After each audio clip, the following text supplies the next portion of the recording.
Live yet? Yes, we are. Live? All right. And First recording. of I was gonna say, are you recording? and recording. Perfect. All right. Welcome back, everybody. Oh. You're gonna see. Nope, drop Dylan. You're gonna notice that all of the pictures are Now up really down a little skewed. bit, really, really skewed. That is because we are experiencing technical difficulties on numerous ends. Um, Dylan is late for reasons that we've have already discussed 100 times before on the stream. And my computer has several issues, and I will be getting a new one tomorrow. So, does anybody have anything before we get started? No, I'm good. No, start. Let's do this. No, sorry. Let's do this. Oh, Dylan's back. See, so just bear with us. It'll probably be for another like the first maybe 15 minutes of the stream. We're gonna have this like janky video thing. But does anybody have? Nobody has anything? All good, good, ready? Oh, never mind. I lied. I think Ooh. Dylan's on.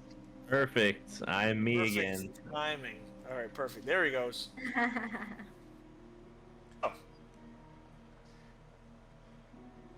right. There we go. Hey, Dill, you can go ahead and just throw the camera down if you want. We can just do that. You're muted. No, You're dude, muted. he's great. He's awesome. It's a full moon. And Drive safe, you handsome devil. Didn't put out the moon crystals in the water. Anyways, all right. So, with permission from, do I have permission from my players to start? See. Yes. Okay, that was exhausting. Always. Always. It's always something. Anyways, anywho, all right. Last, we saw our group of strangers. They were briefly split after a scrumptious breakfast in the town square. Hope was confronted by the guard once again, who strangely asked him to go see the father, the person who's been running this town, because his faith was shaken, and he requested an audience with the father, and also for Hope to accompany him there to sort out these sorts of these issues, the source of his broken faith. Fearing that Hope might be falling into a little bit of trouble, Kashta and Orin decided to tag along, which wasn't the guard Helwyn's immediate or initial request, but they convinced him. So they followed Helwyn over to the temple of Tabris to meet Father. While this was being done, the rest of the group, Zula and Bliss and Yorig, had a pleasant conversation with the gnome tavern keep, who told him about a mysterious clubhouse just on the fringes of the town. And after several hundred years of living in the town, he's been intrigued with various adventurers and brazen hunters and scouts who wander the surrounding wilderness. And he likes to hear their tales. He enjoys it. So Bliss and Zula and Jorg set out to this clubhouse where the Aves brothers allegedly used to patronize. The same Yahweh's brothers that graves that the group has found their graves just outside of the town in the middle of the swamp. Back and forth we went, watching our group, now split 3 and 3. Something tragic sudden happened within the walls of the temple. Helwyn, overcome with confusion and anger, With incredible passion, he plunged his short sword into the chest of Father, the elderly dwarf cleric, who's been the father figure and source of hope in this shady village. Hope immediately jumps into action and tries to push him off and save the father. He was thrown to the ground, and the party was, or that half of the party was confronted by Ofrig and several guards hearing the disturbance from outside. It appeared that Helwyn was attempting to frame the murder of Father on Hope all along. Back with Bliss and Yorig and Zula, they made it to the clubhouse and interacting with a rather shady barkeep who was yet to reveal his name. Sat down and enjoyed a bit of a card game, and our resident card shark came out on top. When presented with 3 mugs of viscous red fluid, the barkeep, and asked to drink, Zula, fearing that his intentions might not be as honest and benevolent as he presented himself, decided to purify what was inside of the mugs. Now, back to Hope, Kashta, and Orin, was determined swiftly, promptly, that Helwyn was in fact trying to frame Hope. He was taken into custody by Ofrig and several guards. Ofrig announced a public execution of him, the murder of the father, as well as clearing out the courtyard and marketplace of the women and children, so the execution can immediately commence. And this is where we're going to start off. We're going to start off with Kashta, Loreno, and Orin, the 4 walls of the Temple of Tabers. It's just us. Just you 3. And Helwyn is being pulled out. Shackles are being thrown on his ankles, and his hands are being bound with manacles. He's shouting, "The devil! He put these thoughts in my head. I swear it's not me. I swear." I'm gonna just kind of push my chest forward and spit on the ground and just look at the group. I need to see this man die. So the rest of the guards, they run over and they tend to Father and confirm that he's indeed deceased.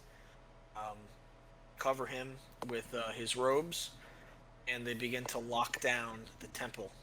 And, Before we leave or get pushed out, can I make a check to see if there's any holy water lying about? Maybe in a basin? In a bottle? I mean, it's relatively, it's apparent.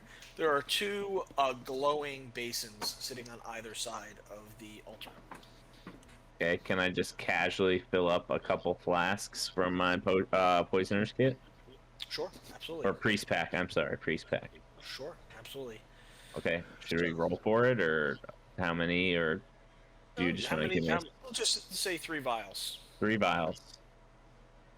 So, Ofrig, he confronts you 3 and says,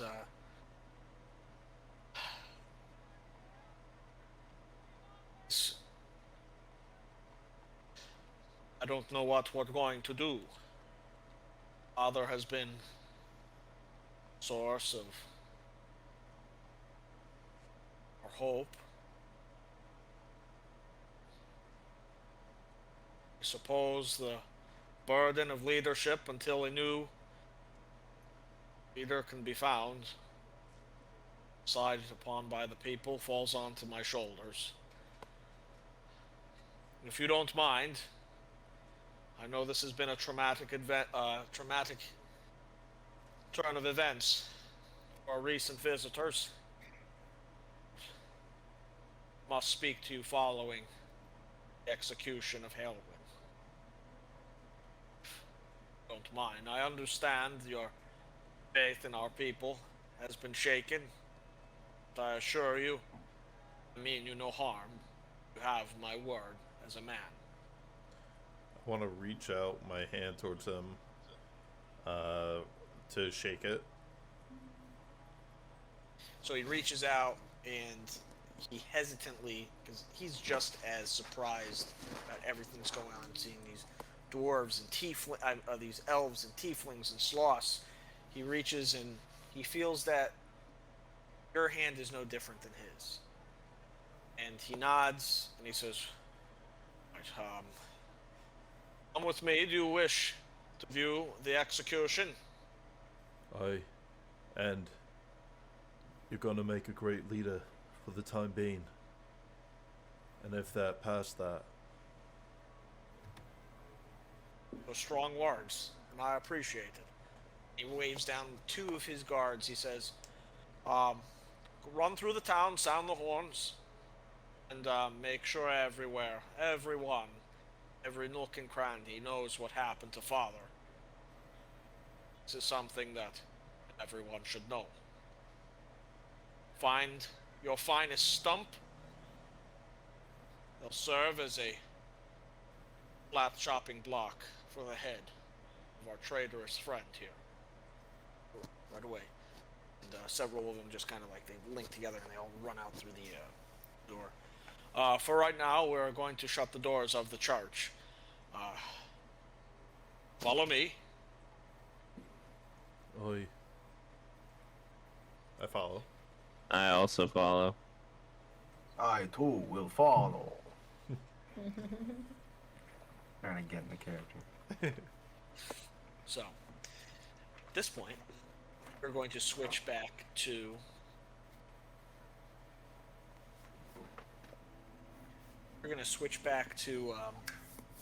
the rest of the group. And this is quite curious. By now, Sorry. should have finished your glasses by now. How much would Yorick know about vampiric?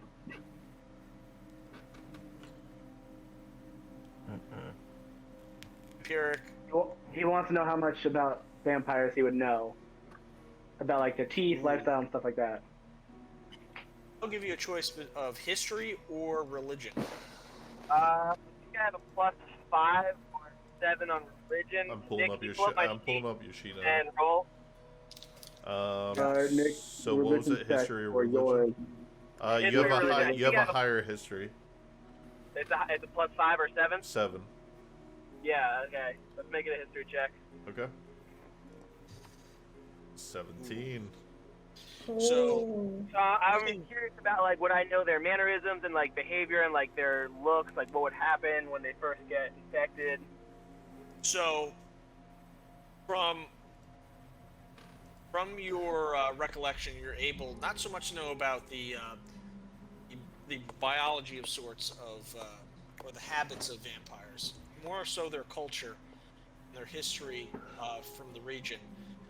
Most of the vampires, as far as you know, most vampires have been cleared out from most of the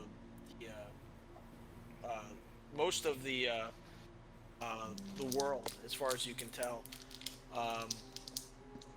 They are mostly believed to be extinct, and they are mostly talked about as if almost like boogeymen, like vampires coming into towns and slowly snatching people away and turning them into blood-sucking monsters. It's quite a shock for you. Wow. I was always told that vampires were purged from this land. I'm looking over at Zula, I'm looking over at Bliss, and I'm like, guys, like take my lead, kind of like signaling them. And under the table, I'm tinkering 3 non-magic items and like trying to turn them into fangs so that we're able to put them in our mouth and then just kind of like shoot down. Okay. So like under the table, I'm trying to hand them to them, and like I can't gesture or talk like what's going on, but hopefully they understand. And I'm just like, "Ugh." And then I like go to my mouth, and you just see these things shoot from my mouth like fangs. Okay, cool. So do And I'm you guys? hoping Dula and Bliss take my lead and start following suit. I was gonna say I want to. I guess I want to like be able to like see that because of course like I was already looking down because I was conjuring the AK sleight of hand. purified food drink. Sleight of AK hand. sleight of hand. Yeah, sleight of hand check, Ash. And Mike, you can make one too if you're gonna take the teeth too. Yeah, I'm assuming I also knew Dylan Yorig was changing the coins during the card game as well. Ugh. Ah, damn. So the bartender kind of looks. He's well. There are other ways that. Question.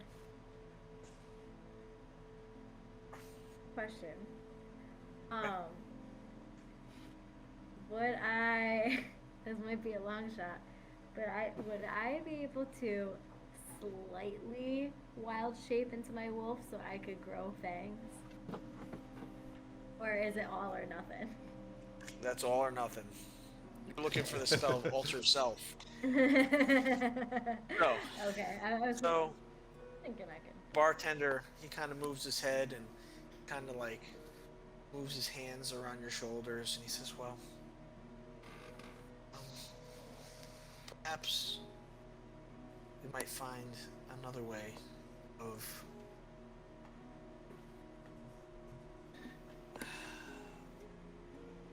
He kind of like leans in where you can feel his breath in your ear, Bliss, and he whispers in your ear and he says, why don't just stand still for me? A shove moment. A shove completely changed my entire stance of the ground that I'm on currently, like attack ready. Okay. So at this time, he kind of steps back, and the wooden chair across as it falls backwards, and everybody stands up from the table, and they're kind of sitting there, and all these thugs that are sitting at the table, they all smile. Their fangs start to grow below their teeth. Their fangs grow below their lips. They look at you, and I'm then gonna you be hear, real. Oh, okay. Give me a thought. All right, I'm gonna say it's gonna be in all of your best interest to clear the door and let us leave. And like as I'm standing there, I'm just gonna roll up my sleeve just past my elbow, and it's gonna reveal 7 translucent cards that I just pulled from a deck that are just there. They're ratted playing cards that are just very translucent, so you can't really make out what they are yet, but you can tell that they're playing cards. I can assure you this isn't a game. We won't be playing around any longer. And you can see that his claws begin to grow, like his fingernails begin to grow, these gnarled black nails, and his eyes like roll back white like a shark. And hear something from outside. You hear the clattering of chain mail and plate armor, click clank, click clank, click clank, click clank, click clank, and like horses come up outside of the tavern. And the 2 guys that are watching the door, they look out the windows. They go, sir. He kind of looks towards them, and then almost like an aura, like a cloak, a very faint, shadowy cloak goes over him, and he's back to the meek form that he was without the nails and the teeth. And the doors, they open up, and 2 of the guards from the town. From the temple, they come in. They say, "Everyone, we're here to announce a public execution. Father has been killed."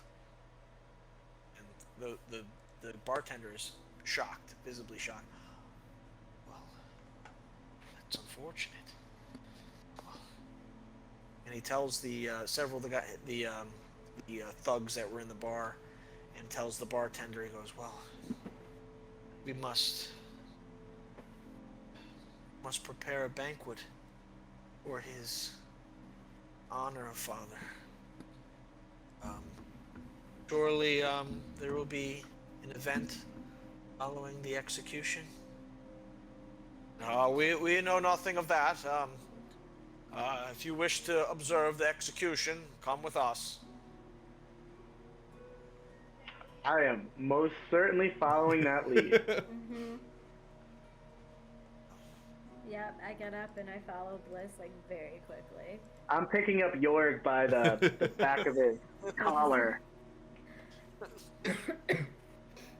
I'm assuming now he's just like, his feet are just kicking and these fake fangs are just hanging out. Right, we'll be down in the town square. Will you be there too? Try to make so long, my new friends, we shall be seeing each other soon. So the rest of the thugs, they kind of like go back towards the back of the bar, and they start kind of like pulling out these wooden crates, and they start filling like tankards in them, like empty tankards, and preparing to bring like drinks and things like that down to whatever event they're going to be holding after. So, all right, come. Let's head back to town. You can follow us. Everybody follow. You guys are following? Yep. Going as fast as a sloth person can.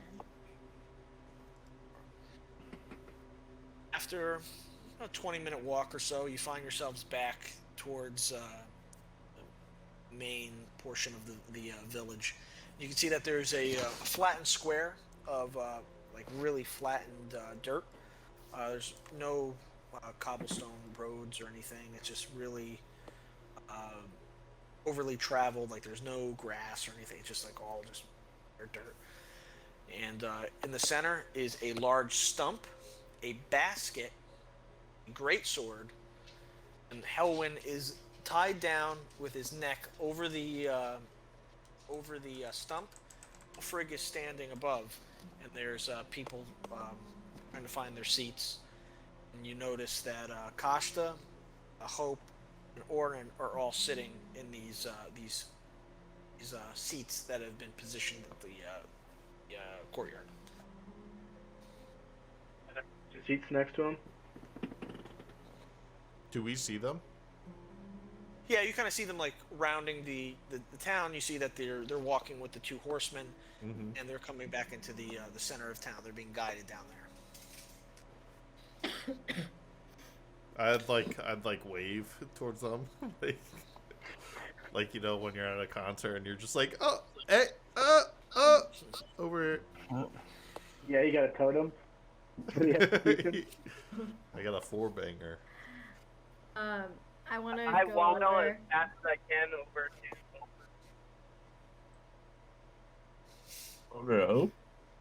Hope, yeah. Yeah.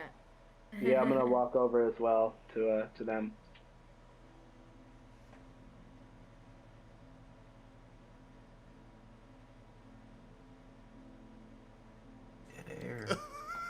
Like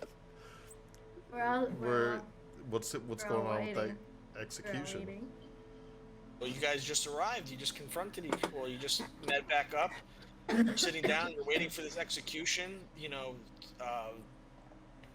not sure. Blood has Zula- been I wanna go to. I'm assuming that I'm like probably next to Orin, or Kasha, and I wanna whoever can hear me be like, how did this happen? What's going on?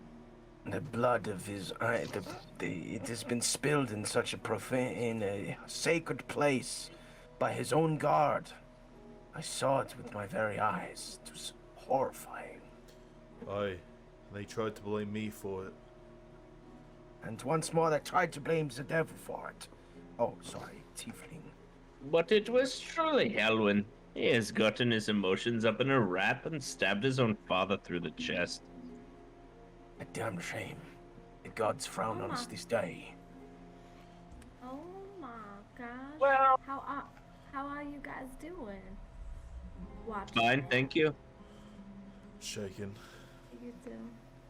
Well, while you guys were dealing with town betrayals and whatever, this town has vampires. There is a nest here. A nest of vampires. Did you know this? How did you know, Pasha? I think he was questioning.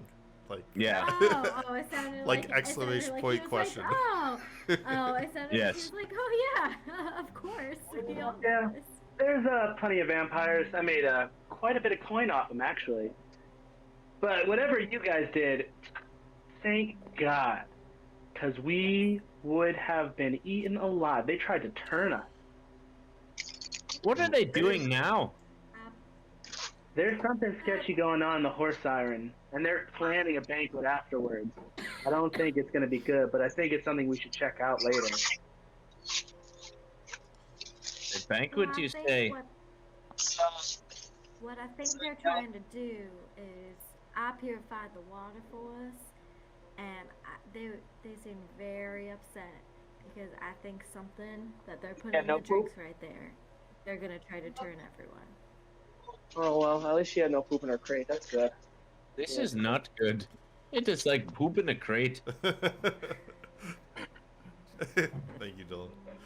This town continues to be less and less of a tourist attraction. I do not like it here. I'm not So sure we how have- many tourists came here.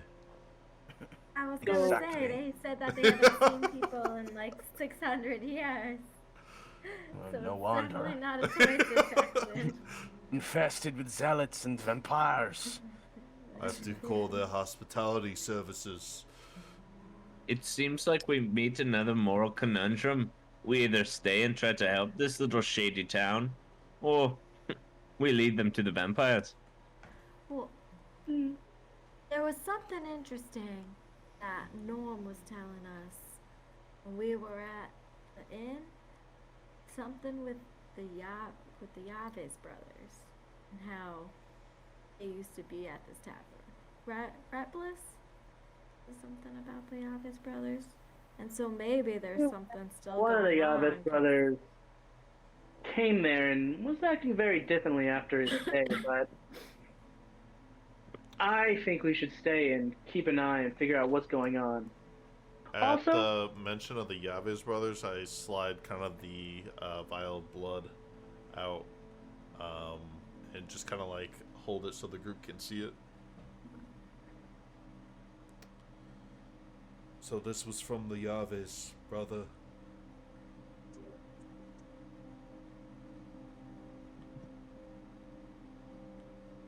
I'm Yeah, not that's sure what to kinda do like with that looking at information. it. Yeah. I think we're What should we do with it? Well, I'm thinking we have vampires. There's blood here. I'm no educated man, but if somebody could correct me if I'm wrong, don't vampires drink blood? That is what I I've heard. believe as well. so. So couldn't this blood be of value? It's the blood of a vampire. I'm not sure if that would mess with them in any way. Check about vampires. Well, like what I know about the, or specifically what I would be looking for would be like to recall the information of the origin, like the Dracula. If you kill the Dracula, does it cut the head off the snake, or the power of the original blood and not the diluted? Okay. In your studies, Talking where my would you language now, have Timmy. where would you have studied that? My ex-wife was a necromancer. Well, she's not ex, she's dead. So she's ex-lifed wife. Whose skull is my cauldron. I feel like I would know a fair amount about all types of dark magic as a witch doctor. Make an Arcana check. Arcana, eh? Boy. So, you know that vampire's blood, as long as the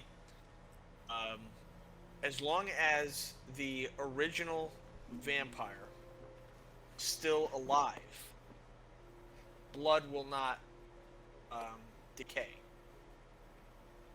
So as long as, like, say if I was the vampire, as long as I'm still alive, no matter where my blood is shed, the blood will never decay. It will continue to stay.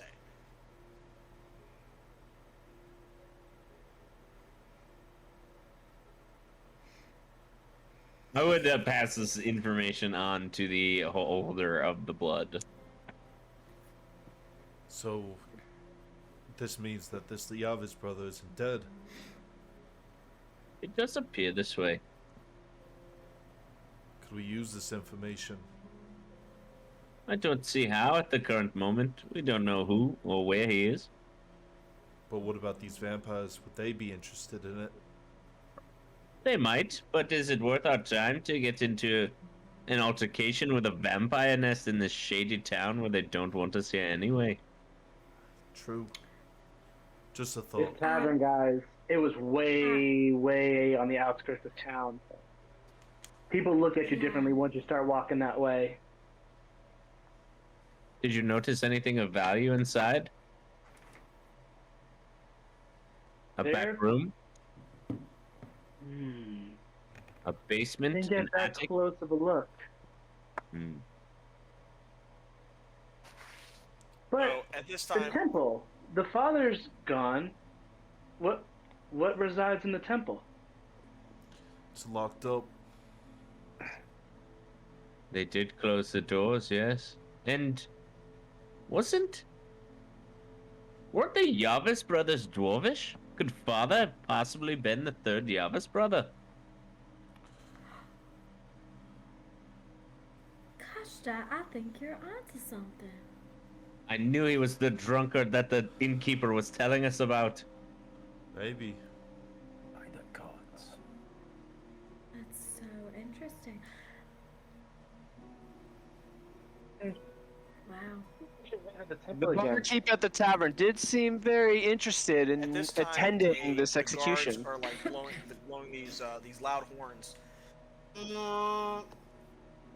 and everybody know, like, the rest of the community is kind of like sitting down in the seats, and Ulfrig walks over with his enormous claymore, this giant claymore. He sticks it in the ground, and he walks behind Helwyn.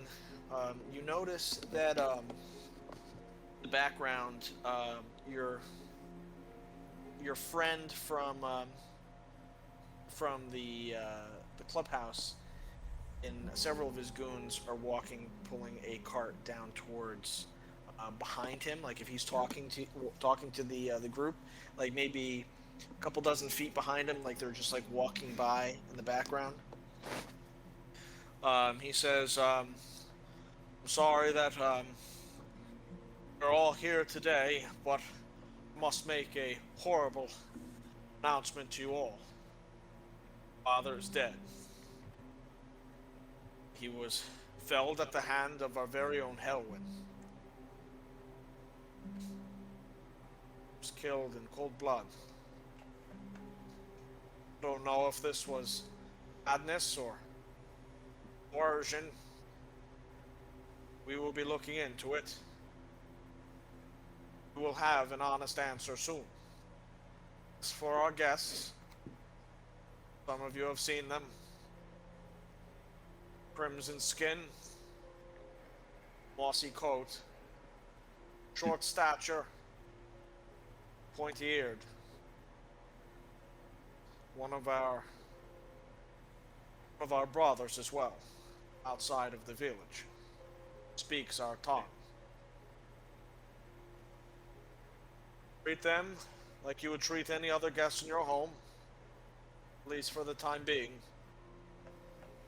We'll be sorting these things out after we drop this traitor's head into the basket. Any last words there, Halloween? Like one of the gold guards comes over. Hey, Ash, can you check your mic, please? One of the guards comes over, and they pull the cloth rag from his mouth, and his eyes. He looks up, and he says, "Swear. I swear. These travelers cast magic, spells, and they speak of deities that challenge our faith, and been lied to. Father, he's not who he says he is. I swear. Have to believe me." You can see the rest of the crowd. They're kind of like looking back and forth and kind of shaken, and the women are kind of like being clutched by their spouses and sitting taut and close together as a community on these stands. They're shaken. Their faith is also coming into question after hearing all of this and seeing that the father that has raised generation after generation after generation of families in this town is now dead. Ulfrig looks down and he says, "That's enough. Would you like to wear a bag over your head? Would you like to cover your eyes? Do not see your death. That's the last thing that we can offer you before you meet Tabris. Answer for your sins." One looks up and he says, "I want to see it's coming. Please. I'm ready. And hope you know you can't take this back, and the truth come out soon, I'm sure." This time, Ulfrig raises this claymore in one fell swoop. The claymore glides through the spinal column, embeds itself in the stump, and the head just rolls with the helmet to the basket. He lifts up the claymore, and he takes a rag from his belt, and he just cleans off the blood off the rag, and he says, "Everyone, will be a banquet in the honor of Father. Please, after the banquet, back to your homes and say your prayers to Tabris. Hopefully the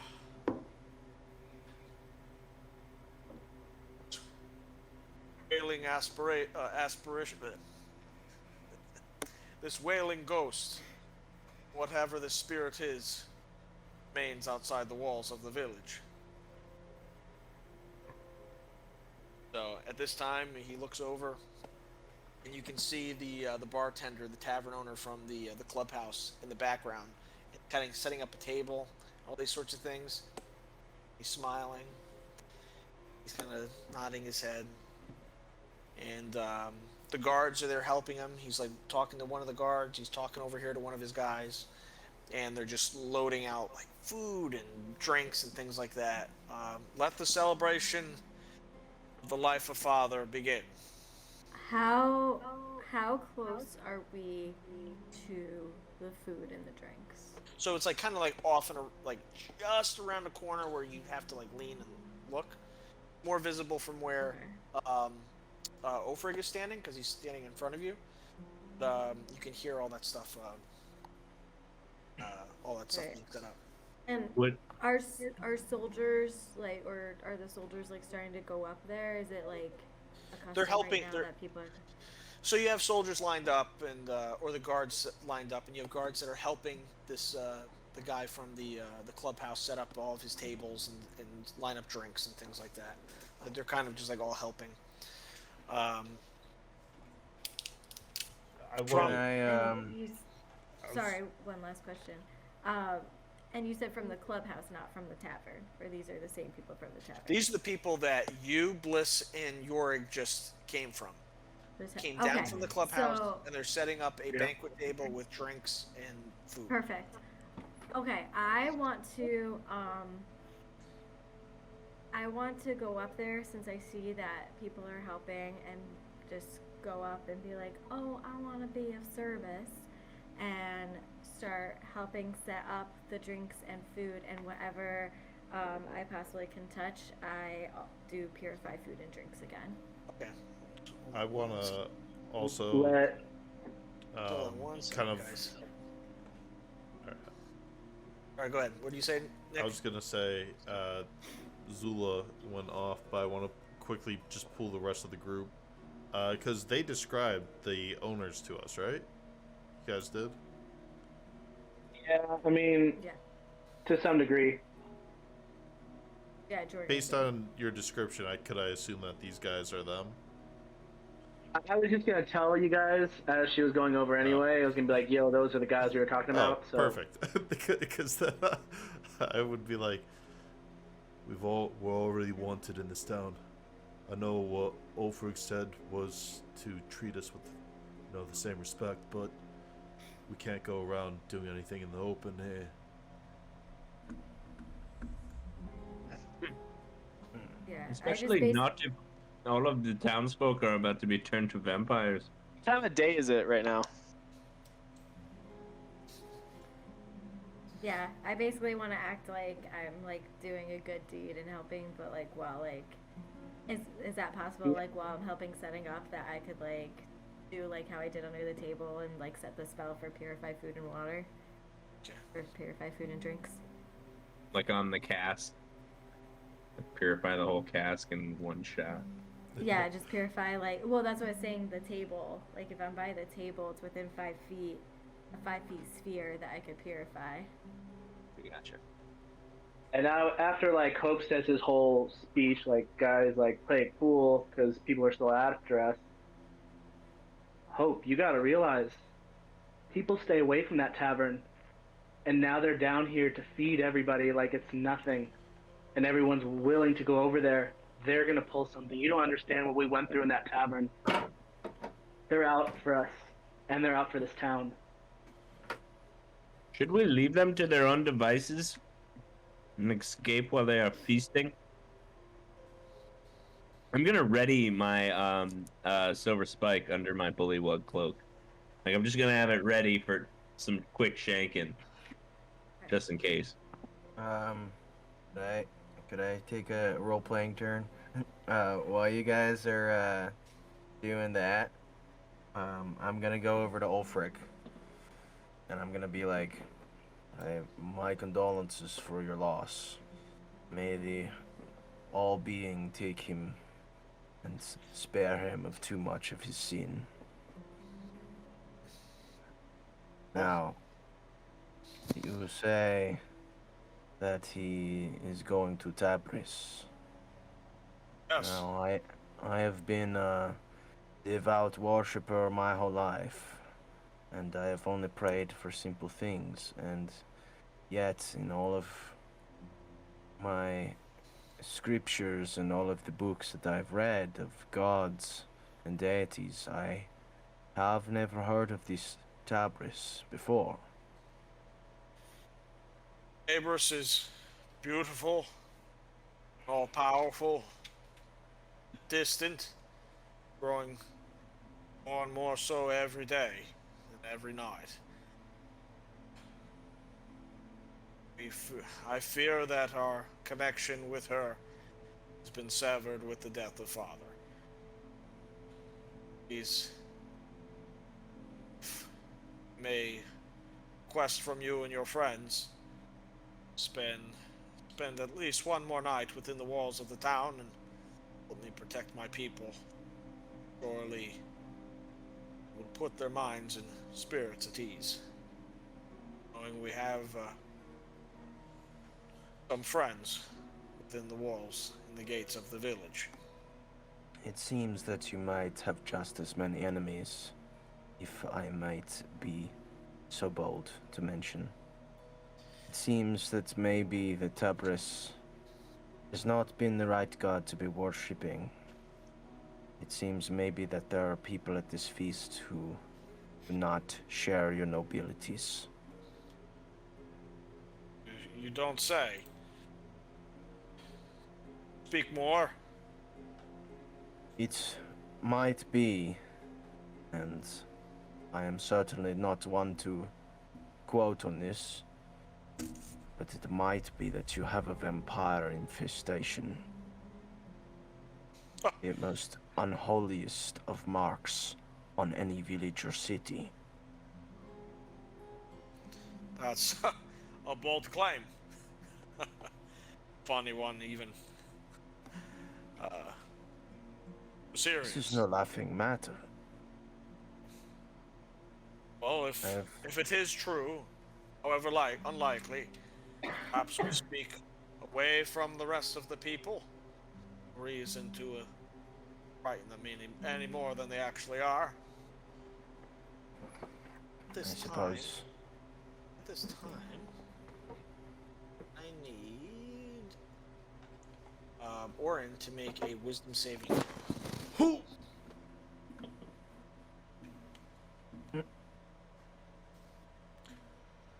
Whew.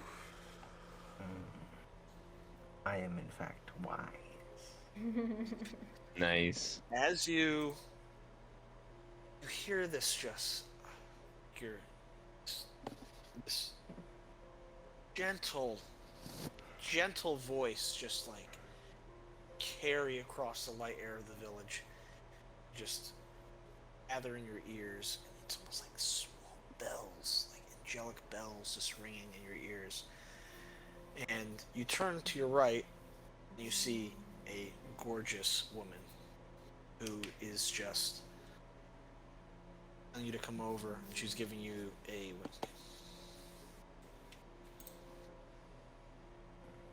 I go over.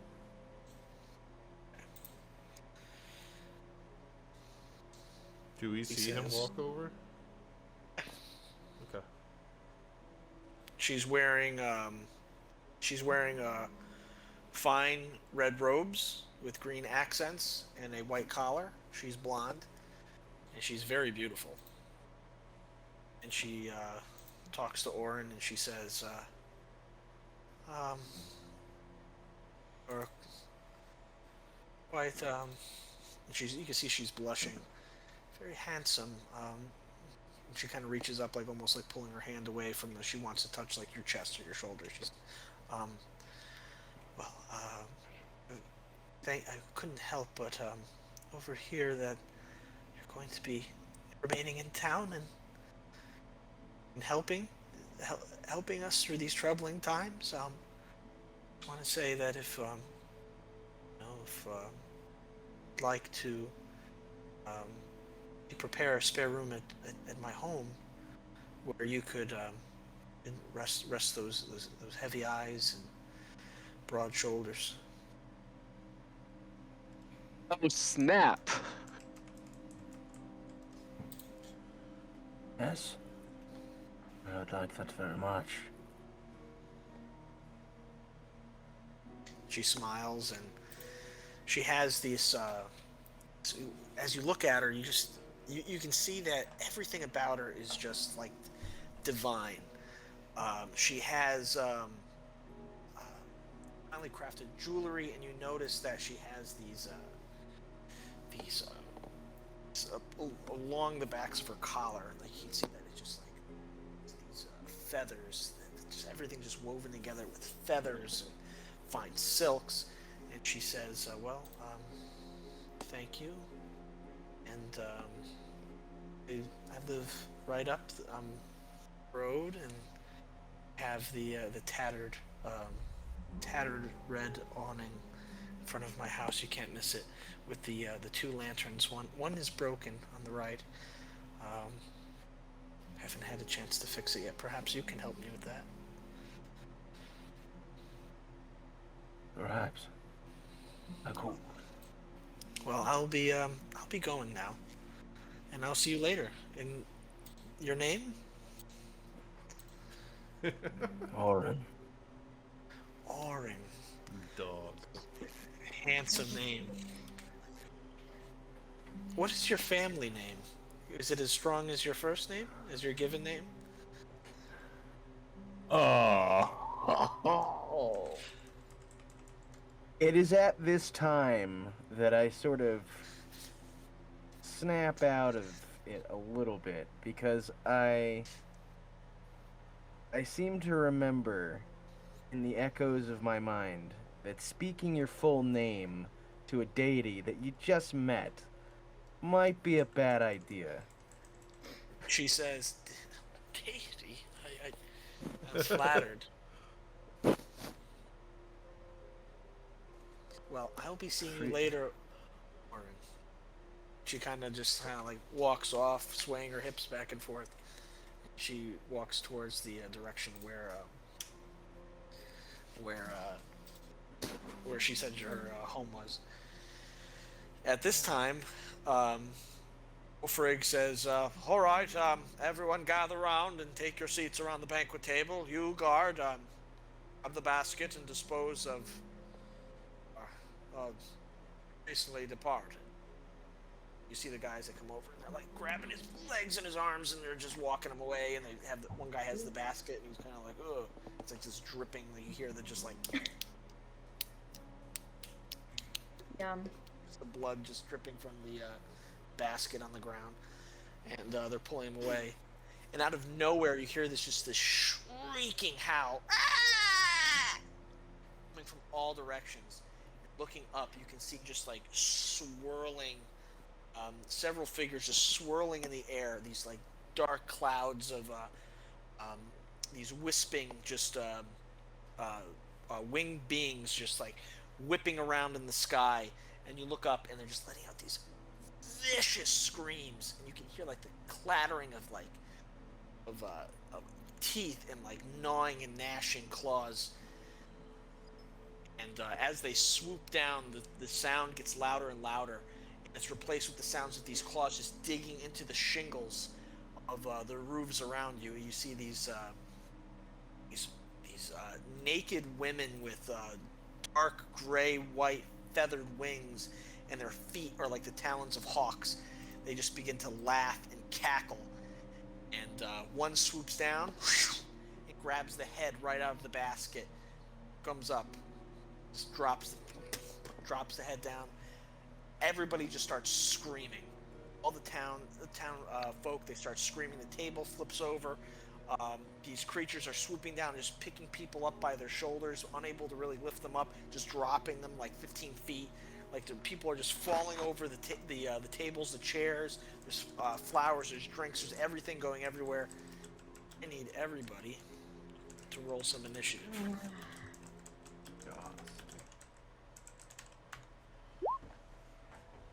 All right. All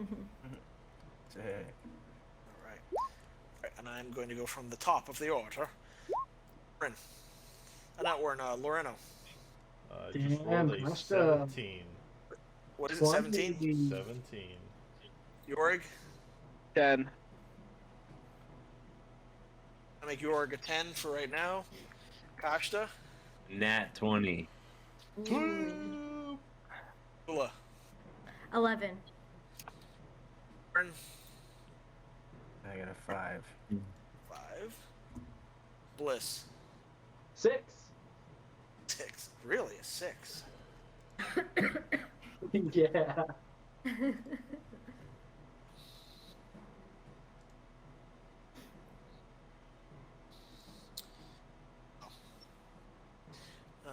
Did it not pop up? No. Okay, I'll just run it from here then.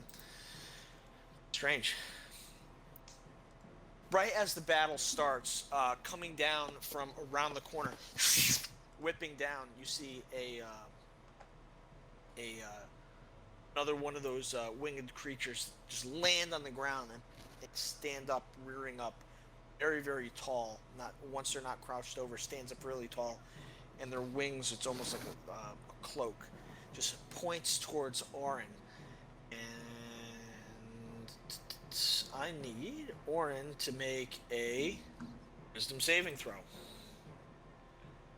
Oh. Please be wiser than you were talking to that angelic bitch. Ah, you ain't wise. Okay. So, you are now charmed by this creature, and you can see that it just like its gullet is just swelling and its mouth is just chattering, and the same sound that you heard before, that beautiful melody ringing in your ears, is just completely overtaking you and entranced you. And it's sitting there and it's just singing away, and it's kind of just motioning for you to come closer and closer and closer. That it's going to be that creature's turn. Next up is going to be Kashta.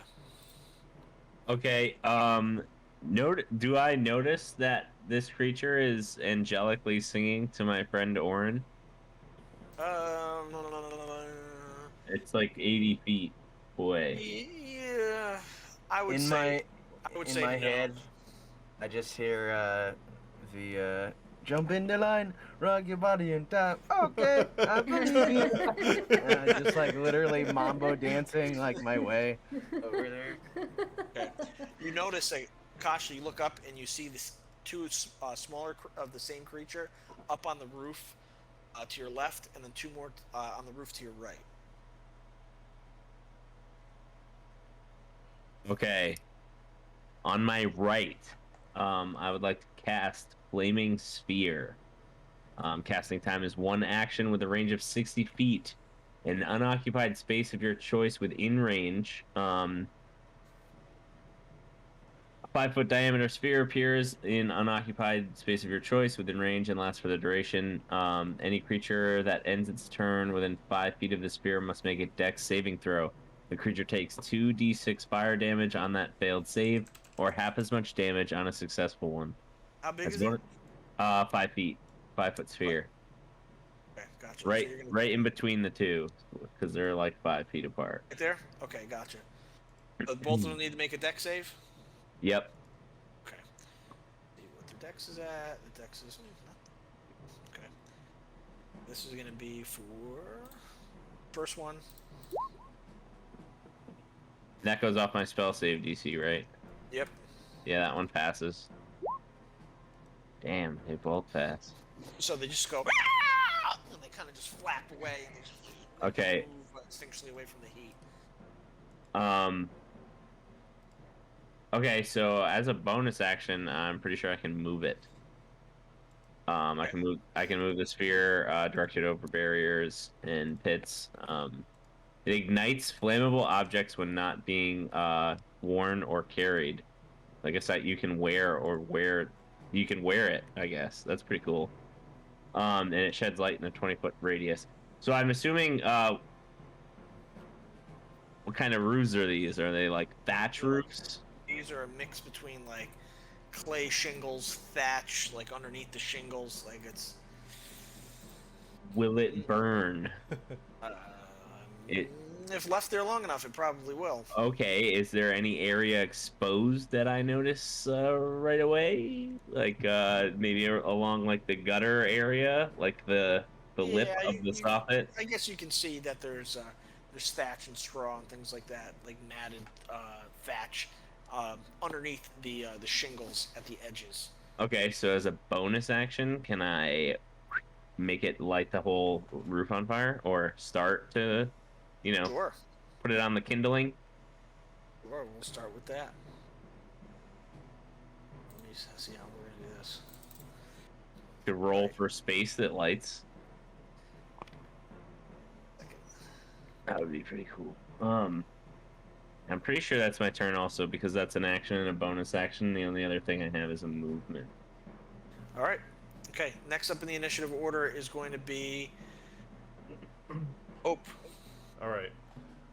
So I want to, using Pact of the Chain, improved pact weapon. I want to, out of just thin air, just summon a... Actually, I'd want to run up a little bit. Yeah, I'll go 30 feet. So right there. I think I got that right. And while I'm running, just summon a longbow and take a shot. Well, hex this guy, and with my bonus action, and take a shot with the longbow. Okay, go ahead. So that is going to be a fucking a crit. All right. So that's so 7 + 4, but my hex die would crit as well, right? The d6. Yes, it would. All right, so I'll just roll 2d6 on top of that. So 4, so total of 15 damage. 15 points of damage as this this conjured arrow flies through the air and just embeds itself in the wing of this creature. It tries its absolute best to just like hold on to not scream, breaking the song, but it's able to hold on to the song and continue chattering and singing to Orin. Your turn. Yep. Next up in the order is going to be Zula. I have a question. The one that is singing to Orin right now, is she on the ground or is she like in flight? She is standing on the ground, and she has her claws, her hands, and she's just swaying back and forth, and she's just chattering like a singing bird. Okay. I would actually like to move in front of her and do a melee attack with my moonsicle, and I want a bonus action and have it shillelaghed. So the shillelagh only works on wood, but it does wood. the moonsicle. The moonsicle's only silver on top. So It has to be like a weapon. No. Witch shaft? No, I can't. Okay. Well, anyways, then I will still use my silver moonsicle on her, and All right, cool. that means I get the moonsicle. I get an advantage with my attack. Okay. Okay.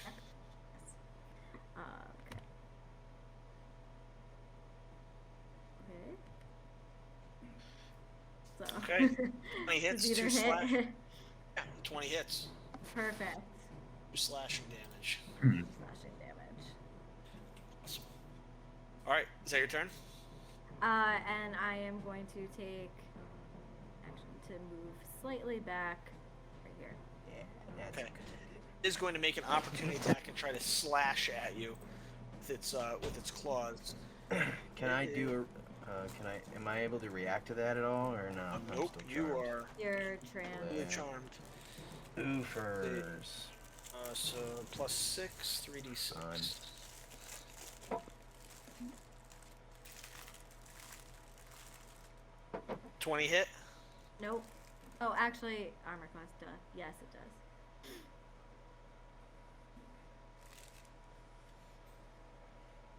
It does, yeah.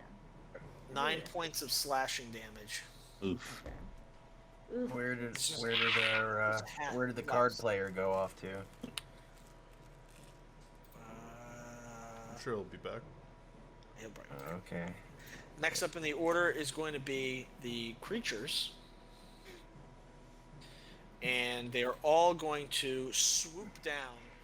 2 of them at Loreno and 2 of them at Zula. They're just going to swoop down.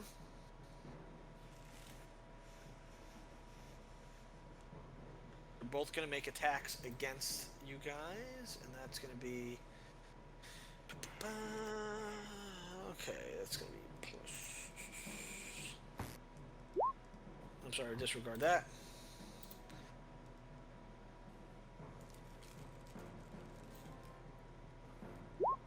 Alright, Loreno, 14. 14 will just hit.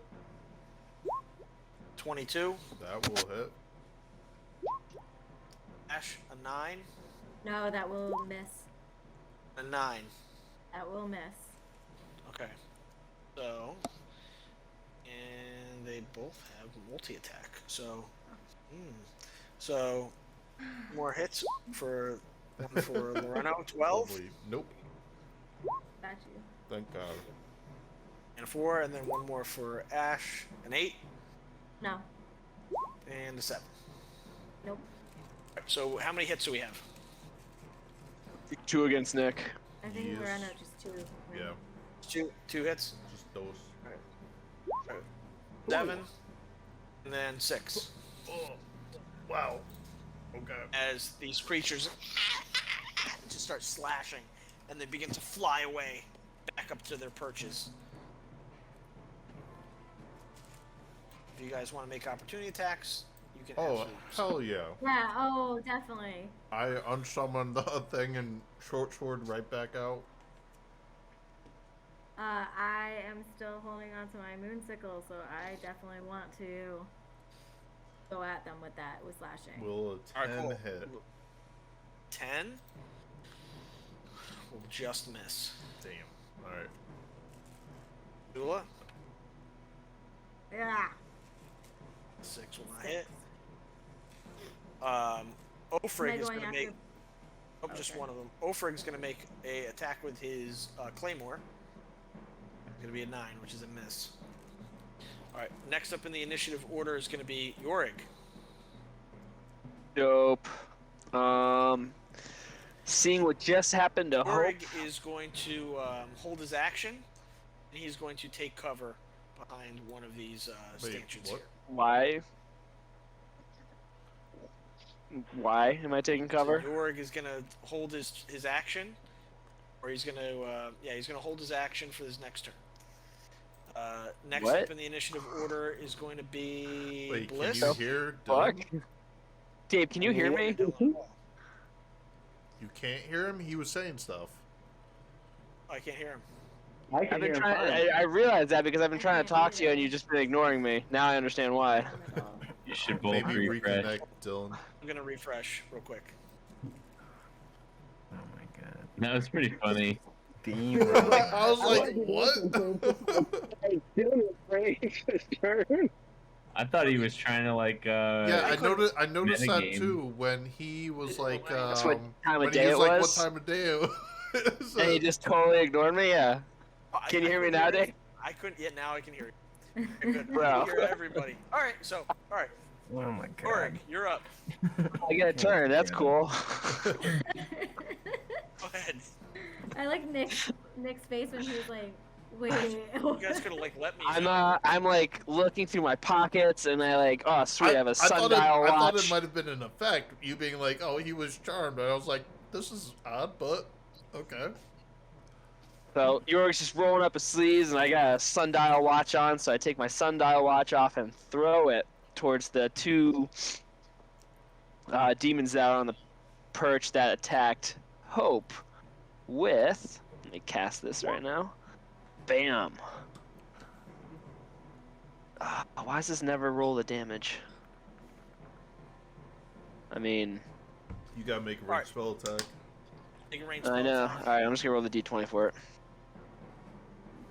+7 on top of that. Does 11 hit? 11 just hits. No. Wow. Oh yeah. Wow. Sweet. Let's see. 2d8s plus 1d6.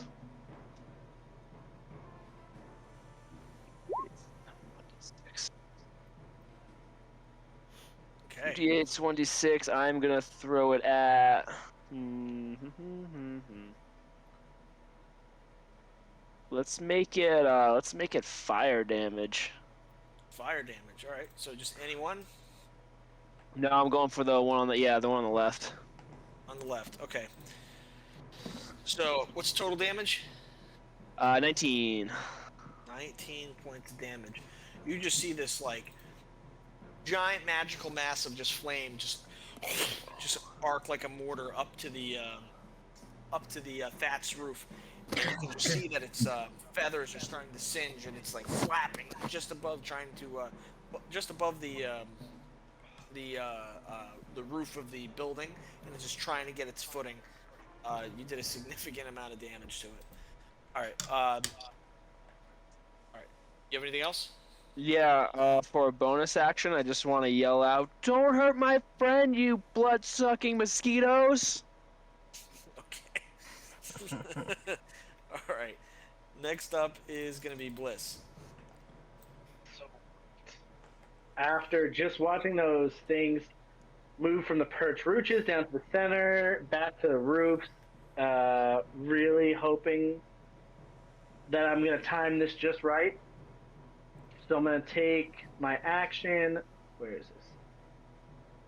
Move close as I can to the bushes, and then use the dash action to dive through those bushes and move towards the second set of bushes that are just underneath the roof. And I'm gonna hide in this first one right here. All right, cool. All right. Next up is going to be Orin. And Orin, do you get a saving throw? Oh no, you do not get a saving throw. Oh, can you repeat? Oh yeah, you can. You can. You make a wisdom saving throw, please. Okay. Wisdom. Wise. 17. Nice. All Yeah. right. You get You know- bonuses?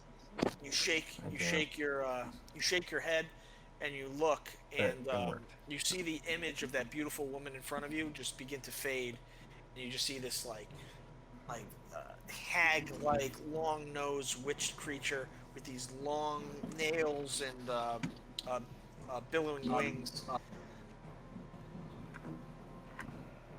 Dang. All right. So that was the That's end. scary. So the saving throw is at the end of your turn. So, all right. So we're gonna move on to the next player. Next player is Okay. going to be the creature again. The creature, being frustrated, is going to run over to Zula, and it is going to make. Actually, is it? Yes, it is going to make a multi-attack against you.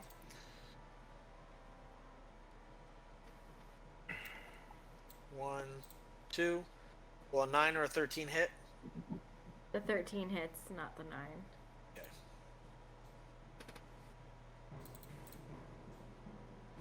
Oh, 14 points of damage.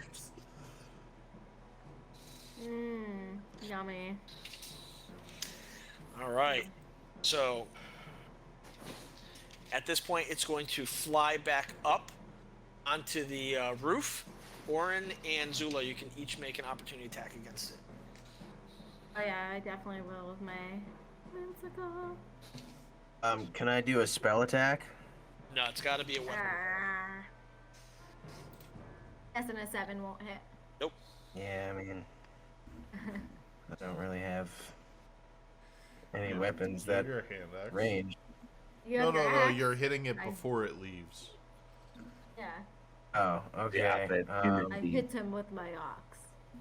Let me get out my axe then. Hold on. Oh, I do have a light crossbow, but I will do hand axe instead.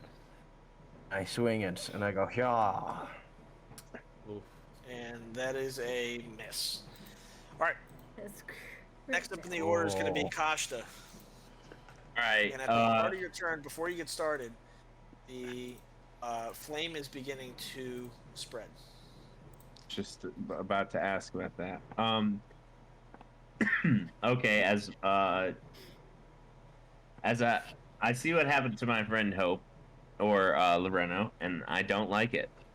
I pole vault over the pews, or the one pew, and stand between him and where the creatures were coming from. On my way over, I pull one of the flasks of holy water out of my bag, uncork it, and hold it in my mouth. Like, drink it, but hold it in my mouth. Then Okay. I bring up my scimitar in one hand and the spiked silver spike in the other, and try to shield Loreno as much as possible, seeing as he just got mowed. And that's my Awesome. turn, basically. So are Ready you to- preparing? You're readying your. Yeah, you're ready. Yeah, I am ready for another attack. Next on my up is Loreno. Hope. Feeling you come up like on my back, I'm just gonna be like, it's good having someone there, and just let some water pool out of my water skin and slam it on my chest as I use my action to cast using my last spell slot, Armor of Agathis at 2nd level, so I'd get 10 temporary hit points. And if you hit me while I have those, it deals 10 damage to you each time. Okay. And bonus action, I'd like to put my Hexblade's curse on that guy. So not only is he hexed, but he's also Hexblade's cursed. All right. Is that your turn? Yes. I would like to have my back against Kasha, just like I dropped all my weapons, like just prepared for whatever's coming up. If I need to defend myself, bring out my whatever, or have a bow ready. Okay. Next up is Zula. Okay, so as my action, I am actually going to. I'm going to walk over by the bushes and kind of slightly hide because I keep on getting hit. And as my bonus action, I'm going to do Healing Word on to myself. Nice. Okay. Yes. Yeah, so let's see. You get that extra D4. So, yeah. Then roll D4. So 1d4. Yeah, hold on.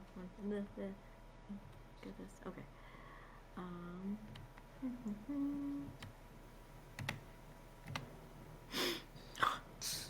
So I gave myself 5. It's better than 4.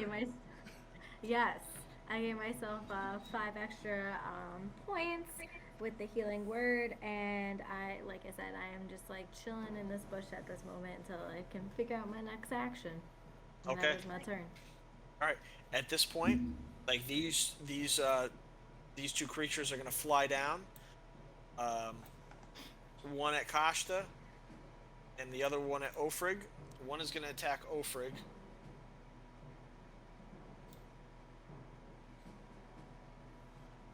Multi-attack. 1 is a miss, and 11 is a miss. And the next one is gonna attack Kashta. As a reaction, I would like to cast Shield, giving me a +5 bonus to my AC. You can choose that after you know. The first attack is a miss. The second one is also a miss. Oh wait a minute, these are D6s. I'm sorry. Nice. Okay. So this is for Ofrig. A 12 is a miss. That's a miss. Sorry, I'm messing up my rolls. Ooh.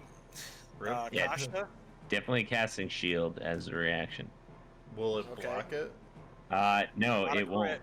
But I'm gonna block it anyway. Or I'm just gonna Oh cast my it god. anyway. Two Are you kidding me? See you guys. I'm fucking dead. And plus. It's a good bear. You did have your Readied action up. readied. I was readied up. Who knows if it's killing blow damage? That's all I'm saying. 18 points of damage. I do take 18 points of damage, even with being readied up. There's no. Okay. 18 points. Does he get boys. his attack off? Only if they move. No, because he readied what are you his trying to action. ready? To what? To if they came down to, I mean, he said to attack me, but I'd imagine if Kashta was ready for them. Yeah, you can attack too.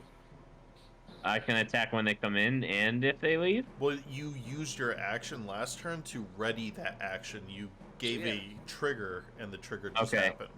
Okay, then I would like to spray all of the holy water out of my mouth like Triple H all over these two creatures. Okay. And then shank with my silver spike. All right. I think So it's basically- I think it's only an action. You get to do one thing. Is breathing out forcefully while you stab an action with water in your mouth? I would say no. Make the attack. The water goes out. You cover the first creature in front of you, and go ahead and make your attack. It's basically a dagger. So a D4. Hey, Okay. if you hit and this somehow kills it before damage goes through to you. Yeah, that would be the opportune thing. Do you think I would get a bonus with it, or do you think I should just roll a? I'm not sure if you're proficient with if you're proficient with daggers, then I would say yeah. I think so. If you're a drow, then probably. I believe they Simple get weapons. Yeah, dagger's a simple weapon. So Okay. just it'd be your dex mod plus your proficiency bonus to hit. Okay, so Dex mod is 2. So And- and then 2 is your proficiency, so it's a +4. 12 hits. Ooh. So And it'd then be what- 1d4 + 2. 3 points of damage. +2, right? Yeah. +2, but- yep. D4, so 5. Right. As you spray the holy water all over this creature, you notice that the water just kind of like drips off its face, and it just like looks right through the mist at you as you just plunge this silver spike into its body. And other than just the pain of just something piercing its side, you see no additional effect. All right. And I then was it ready lost for you. vampire. Yeah, and then I get guys. I'm not looking so good. Just the FYI. So at this Maybe point, the end of your boy. the creatures are going to fly back over here. Ulfrig is going to make an attack of opportunity against it. Do I get one? Yeah. 24. That is a hit. Ulfrig is going to roll. A 13? Hold on one sec. Okay. Ulfrig is going to do Holy. 12 damage with his claymore to the first creature. 12 damage. 13 hits for you. So, how much you rolling for your damage? 7. points of damage. 7 to the other one. Awesome. Not looking good. And then Kashta, you can make one additional melee attack as well. Okay, so the same thing because I only have the. Oh no, I have my scimitar already. Also. Okay, then I will scimitar. Hopefully. You casted shield, right? Yeah. This turn? It doesn't help at all. 5 misses. Is that? Yeah. 5 misses. Okay. The other 2 are going to swoop down towards Orin. And both of them are going to make the same chittering song sound towards Orin. I need Orin Wow. to make 2 wisdom saving throws. Oh my Double charm. Wow. Great. Alright, you fail one, you pass the other one. You're currently charmed by one of the creatures. The Dang. one that is charming you is going to take a step back, and the other one is going to fly back. This time, seeing the flames, it's going to fly back. It's going to fly back with these other 2 over here. I can't do anything. It's not your turn yet. Yorig, you're up. I have to roll Sweet. to get out of it. Right? Not on the end of your turn. You can do it. Jorg reaches into the bag of holding to whip out my silver mirror, and I put a hand crank onto it. Just start cranking the hand crank on my silver mirror, and the mirror is just spinning so fast. But it's spinning so fast that it seems to capture Hope in the image, and I'm just aiming it at Hope, giving him Sanctuary. Oh, okay. Let me throw that up in the chat too. But that is my turn right there. Okay.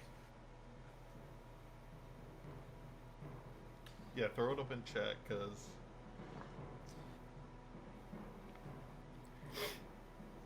All right, gotcha. Cool. Next up in the initiative order is going to be Bliss.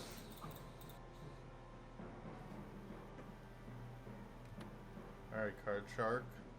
See what you You're muted, got. buddy. god. Hey.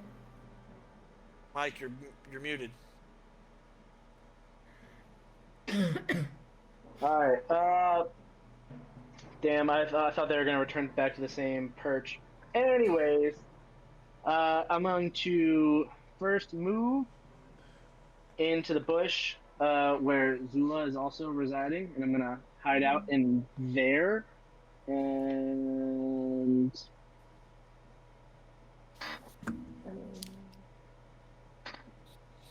I'm going to, as a bonus action, pull up those sleeves, get those 7 translucent cards ready for the rip. Picking one out, when we were in the bar, I already pulled out the 7. Anyways, pulling out those 7 cards, and now, do I see Zula with me? Yeah. Yes! Really didn't want to do this alone, so now I have an audience, so at least, like, Zula kind of hears it. So, just, like, Gotcha. holding this Gotcha. card with both my fingers and, like, seeing just a nice little perch in between, like, the branches where this card could easily just slice through and attack the one closest to Orin. I'm just gonna whisper into this card just loud enough so she can hear it as well. This isn't a feeling you wish to chase. Nothing good comes when I reveal this ace. And I'm just gonna zing this card towards that creature, towards Orin. Okay. Nice rhyming. God damn. Oof. You get a boost, you get some sort of don't you get like a dex mod or something on there? Oh, whoops. Yeah. Is it +6? I don't think it's gonna be enough anyways. You never know. Yeah. What is it? Oh yeah, there it is. Sorry, I pressed the wrong thing, but All right. I don't know if you 14 want to count it. I'll count it because you're getting used to it.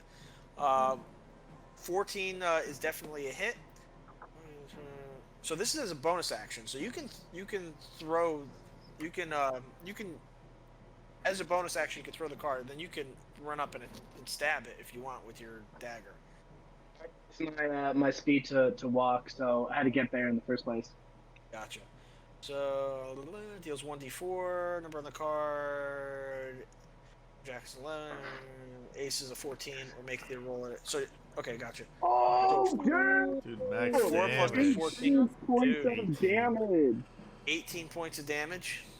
Yes. Okay. 18 points of damage. You just zing the card across. And it whips around. And it cuts it across the throat. And it's as it's singing, nothing's coming out. And you can see that you just cut its windpipe just enough where its vocal cords are damaged, and it breaks the song and the hold that it has on Orin. Nicely done. Nice. Epic. Awesome. Is that your turn? That will end my turn. All right, Orin, you're up. Holy shit. So now that I'm out of the this trance, how much do you have left, Kashta, in terms of health? 3 points. 3 points. 3 points. That's shitty. All right, so I'm gonna I'm literally gonna run over. Gonna run over to Kashta, and using my special frosty powers, I'm going to imbue you with mage armor. Yes, dude. Power move. Ooh. Power move. So your AC becomes 13 plus its dexterity modifier.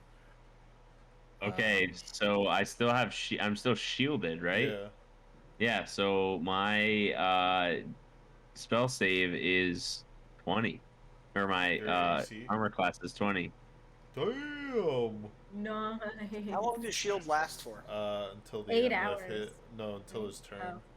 That's mage armor. Alright, I'm mage armor. Yeah, that's what I'm Yeah. Cool. All right, is that your turn? I can't really do anything else, so yeah. Okay. Next up in the order is going to be the Matriarch.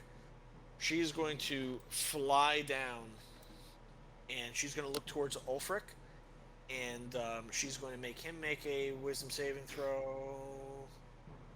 20, 15. He passes the saving throw, and he bears his. He holds up his claymore and he points it towards the matriarch. That's going to be her turn. Next up is going to be Kashta. Your shield has just faded. Okay, so I was reading the Cloak of the Bullywug, and it says as an action I can only remove one patch. Can I remove more, or is it only one patch? One at a time. Okay. Then I will take light, actually. I will move, hurdle the wall, and guard against, like, lean against it from, I don't know, hopefully oncoming things. I would eat my good berry from Zula as an action.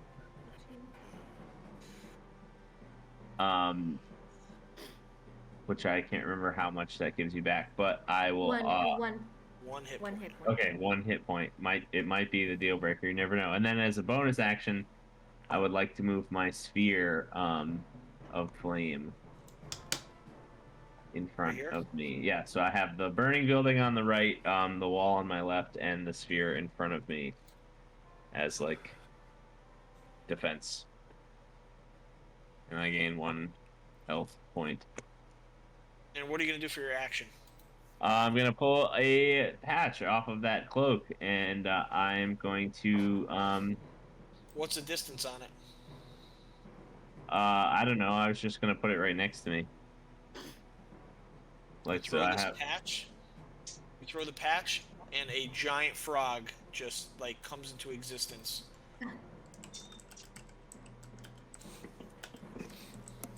So Jiraiya at the end- status. now you can take control of the frog. So what do you want the frog to do? Oh, I take control of him right away. That's awesome. What Yep, can he right after do? your turn. And I've never had a can- frog before. Okay, I will look that up for you right now.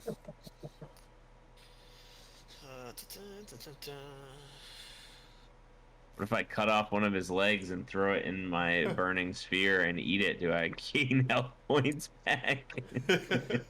What a savage way to use this. Probably not. Probably not immediately.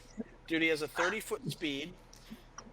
He can jump up to 20 feet high, or 20 feet across, 10 feet up in the air. He can bite, and he can swallow a creature that he bites. Okay, can I basically ready him like I did last time as a triggering Sure. attack? Okay, then I would. Where do you want him to move? You can move him too, up to 30 feet. I want to move him on top of the wall above me. So I'll be crouched, like leaning against the wall, hurt.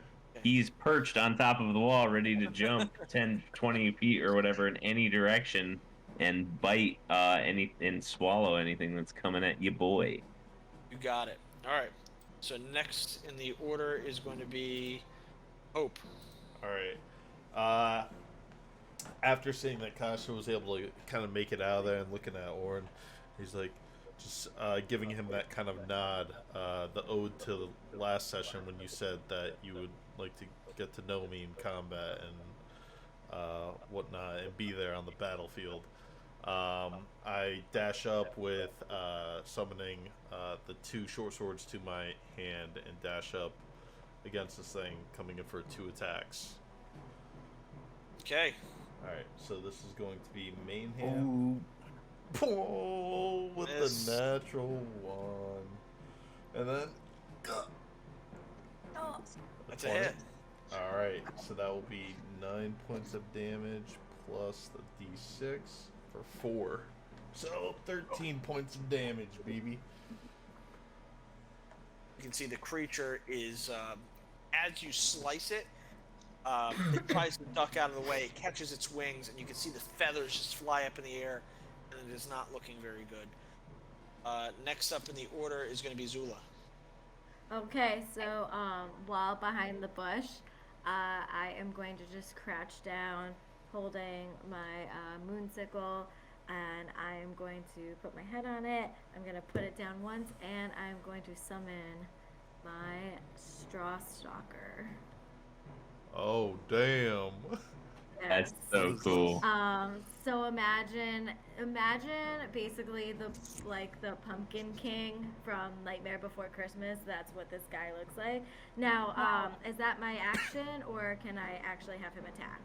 So let me pull up your. I think it's like an action to bring him out, right? Let me double check. You created it, so. It should say on your sheet. It says as an action, you can summon it, and on your turn, you can verbally command it. No action required by you. You can use your bonus action to verbally command it to take the attack. Okay, gotcha. So on your turn, you can. All right, ignore on your. Okay, so there's like a typo there. So as a bonus action, you could command it, but it is. Yeah, it's a bonus action. You can tell it to make the attack, dash, disengage, or help action. So you can tell it to attack right now if you want. Perfect. Okay, so I am going to attack this person right here, or that creature right there.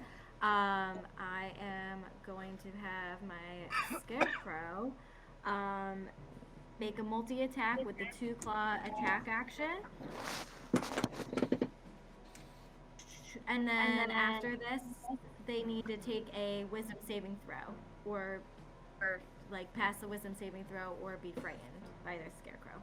Okay. Okay, sorry, I'm gonna have to do the D20 on this.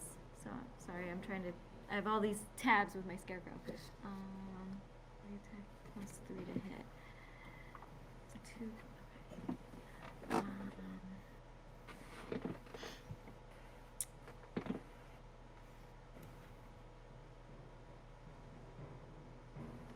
So does the 18 hit? Yes, and then you can do it again because it's a multi-attack, Perfect, right? yeah. Does a 14? Yes. Does 14 hit? Yep. Perfect. Awesome. So what's the damage for the hits? It's a 2d4 plus 1 slashing damage. So let me do that. So just do 4d4 plus 2.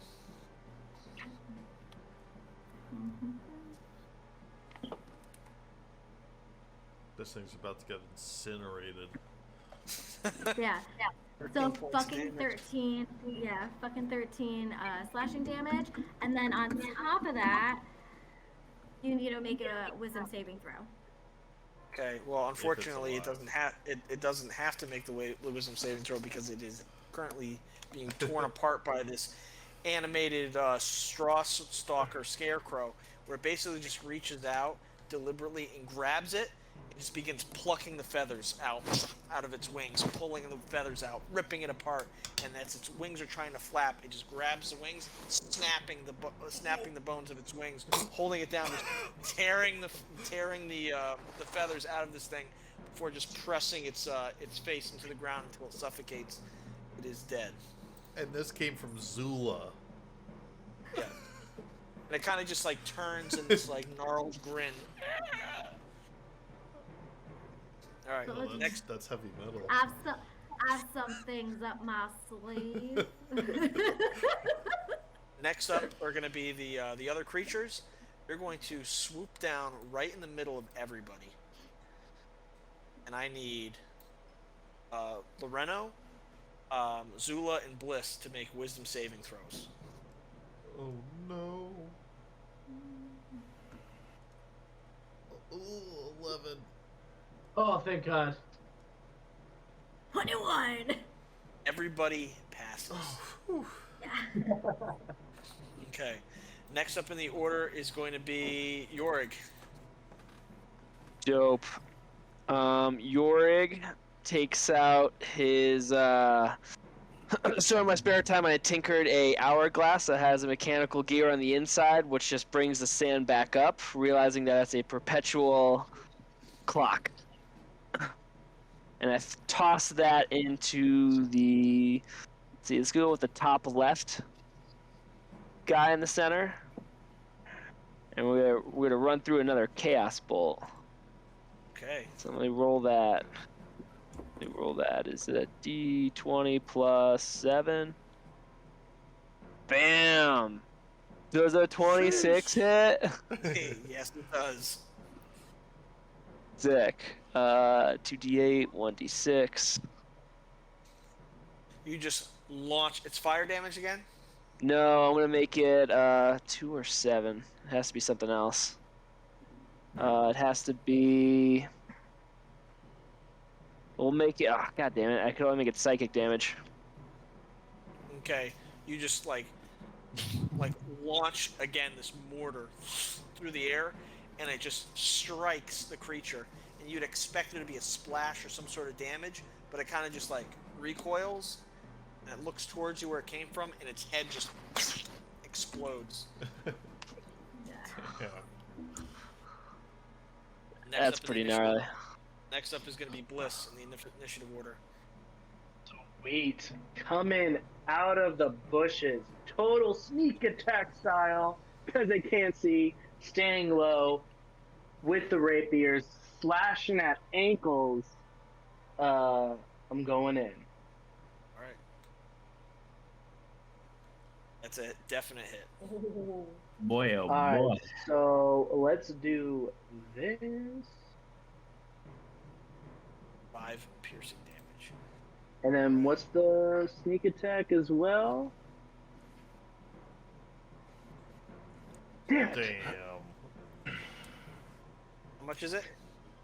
You're 6 still at total one- damage. You're still at 1d6? I still have 1d6? Yeah, wait, are you at 1d6 for your sneak attack or 2d6? You're right, I'm at 2 at the moment. So I only let me calculated 1d6. Roll another one. The 2 damage. Oh my god, so close. You're just slashing away at this thing, and it just turns around as you catch it under its rib and its wing, and it turns around and glares at you. It is not looking good. And whoa, I got my bonus action. I'm sorry, go ahead. Come on, man. I got a card in hand, the one obviously that was not holding the rapier, but just twirling on a fingertip. And now that I have more of an audience, I'm actually kind of proud of this one. Imminent pain is just a fact once you encounter this intimidating jack.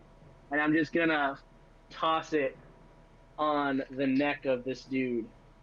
Alright. And let's do this. Sheesh. Nat 20. Whoa. So that's going to be 2d4. It's 2d4 plus 11. Yeah, baby! Awesome. Okay, so that is 17 points of damage. And you just raise the card up in the air and pull it across its throat, and the life just leaves the creature as it falls to the ground. Next up in the order is going to be Orin. Okay, well, I hope you're dexterous. I literally, I come to it, and all I hear is my frosty hands turn ice white. Oh boy. I cast Snowball Storm right here. Snowball And, Storm. Let me see. Cast it. What Yo. is that? Cast. That is a weird name. Yeah. Or Oh, there Snowball we go. Storm. Erupts from the point you see each creature in a 5-foot radius. So this is going to be. What is the radius? It's 5 foot within 5. Okay. Within a 5-foot radius sphere centered on a point. Okay. Each in a 5-foot radius sphere. So Okay, that it's would 10 be feet. 10 feet. yeah, that'd be like a cute, like a two, like that'd be this. Square. Yeah. Gotcha. except it'd be like, yeah. Right, so you want it on the creature. Okay, so it's going to be this. So it's going to land here. Yep. No. Well, I Where? wanted it to be like right here. Like right here. So that he didn't have to, Okay, jump or die too hard. gotcha. So it is. Let's make a dexterity saving throw, which is going to be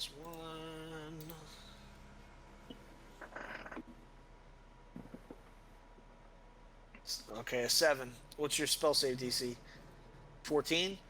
14, so it Yep. fails. It takes 3d6. I'll roll the 3d6 for you.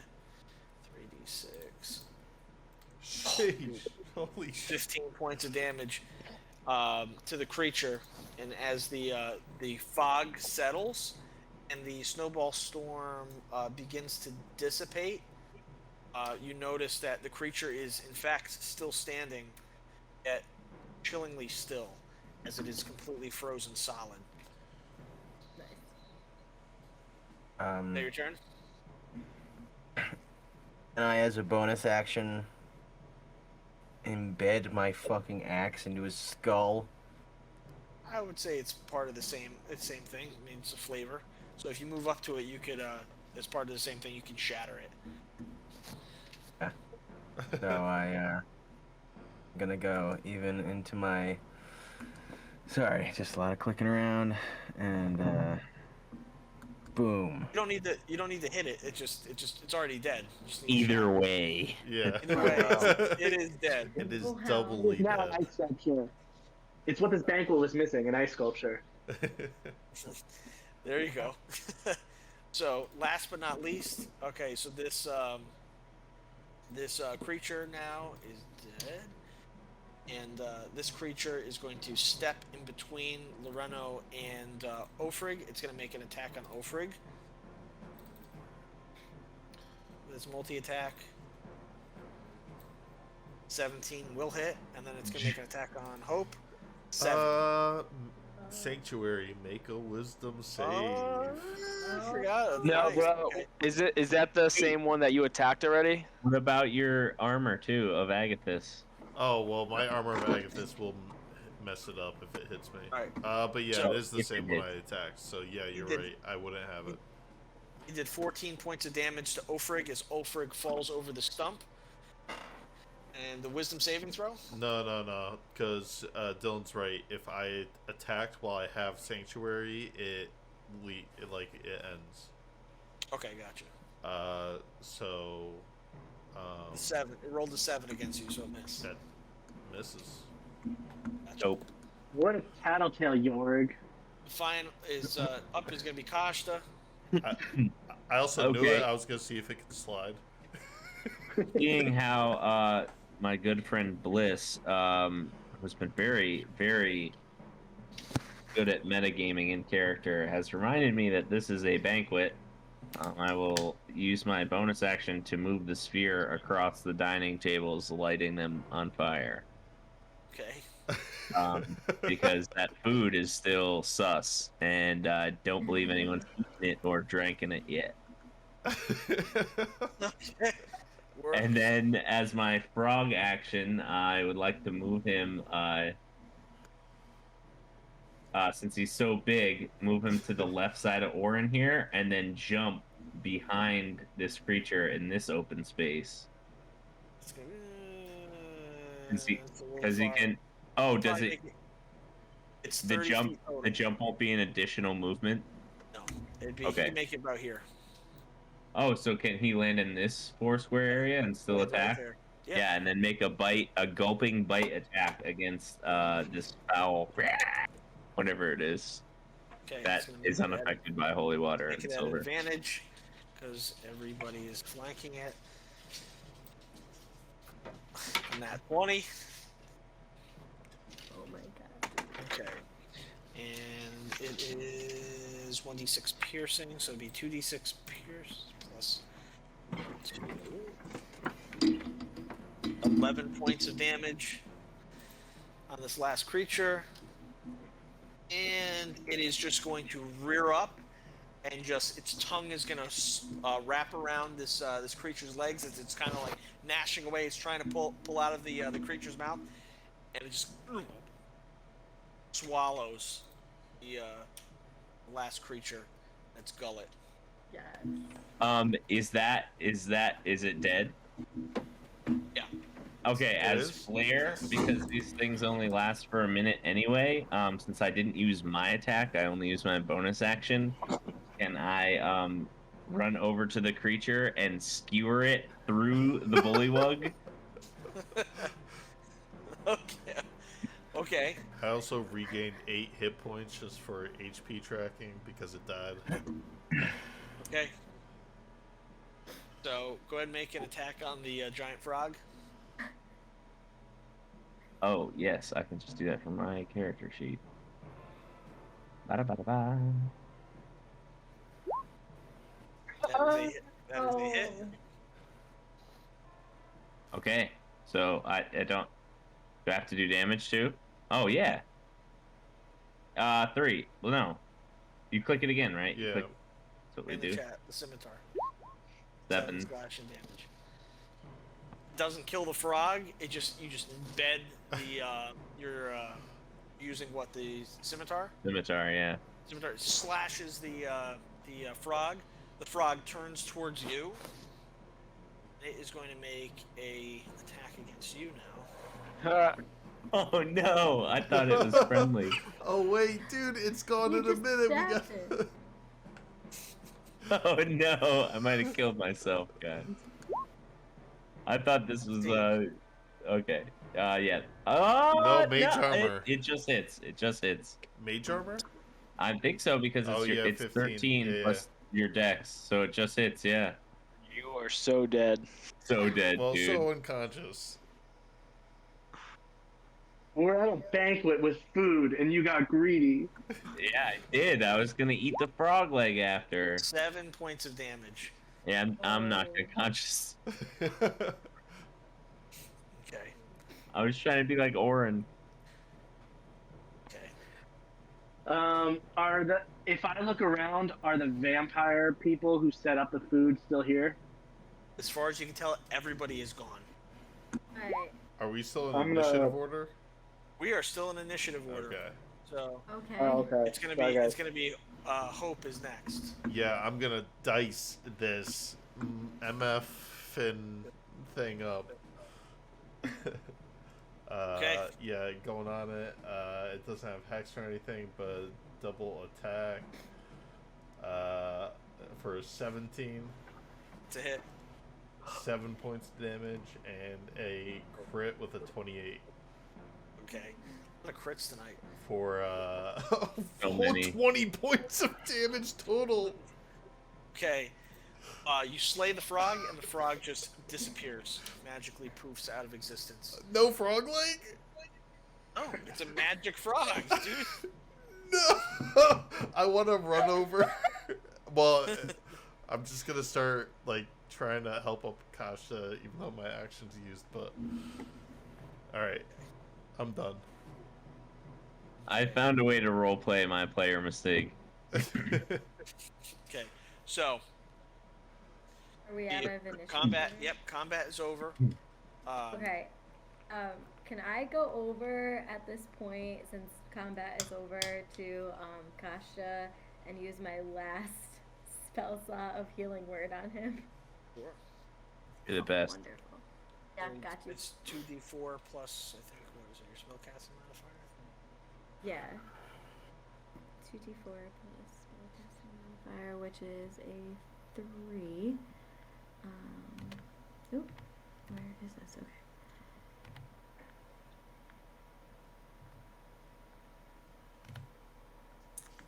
$14 points of or Nope, it's not 14. 4. It's No, 2d4. 14. Oh, I put 44 from last time. Sorry. 2d4. There we go. 9. Nice. You still get 9. So, at this time, Ofrig stands up and he goes, "Oh, what? Oh, Everyone, come! And he like scrambles to the ground, and he's like, as everybody's scattering, he grabs a horn from his belt, and he sounds a horn, and all of the guards that have just been like watching in terror of these like. You have to understand these guards are not like actual. Um, these are like citizens that have taken up. It's their day Militia. job. Yeah. Yeah. Militia. They're not like battle-hardened veterans, and they're just like cowering from these creatures. They're looking around. They see that everything's ablaze, and Ulfrig directs them to the well, and they start going to the well, and they start getting buckets, and they're climbing up on the roofs, and they're trying to extinguish the flames. Could I look over at Orn and be like, "Yo, Orn, make us look better. Just do your ice thing." Oh yeah. Let me I'm gonna if I can, I'm gonna cast not Ray of Frost, but the other one. I guess fuck. There's so many spells. Which one should I cast? Could I take Ice knife. I'm just looking at Orn like, dude, hurry up. Shit's burning. Ice knife, maybe. Could I take shape water? Could I like shape all the water that they're doing and just spread it out quicker? Or Yeah, absolutely. that's what I'm gonna do. I'm gonna shape their water for them. Cool. So you're as they're bringing the pails of water out from the well, you're just like moving them from. They have this big chain, like this like old timey fireman's chain with the buckets back and forth, and you're just causing the water just to flow from the well, from bucket to bucket to bucket onto the roof of the building, and extinguish the flames as well as the tabletops, and everybody is just like watching as you're moving your hands and commanding the water at your fingertips, and they all look at each other like you can assume is Helwyn might have been right. This is the first time that you guys have exposed yourself to the rest of the populace, your ability to use magic, besides the guards from that night with Helwyn. Everybody else is just kind of watching like, oh, this is for real. Ulfrig stands up and says, all right, everybody get this under control. Get everybody out of the building. Everybody, let's start moving this debris out of the way. You six, come with me right away. Have to get back to the temple, make sure that it's safe, the offerings are okay. Let's get back. He just starts darting off towards the barracks.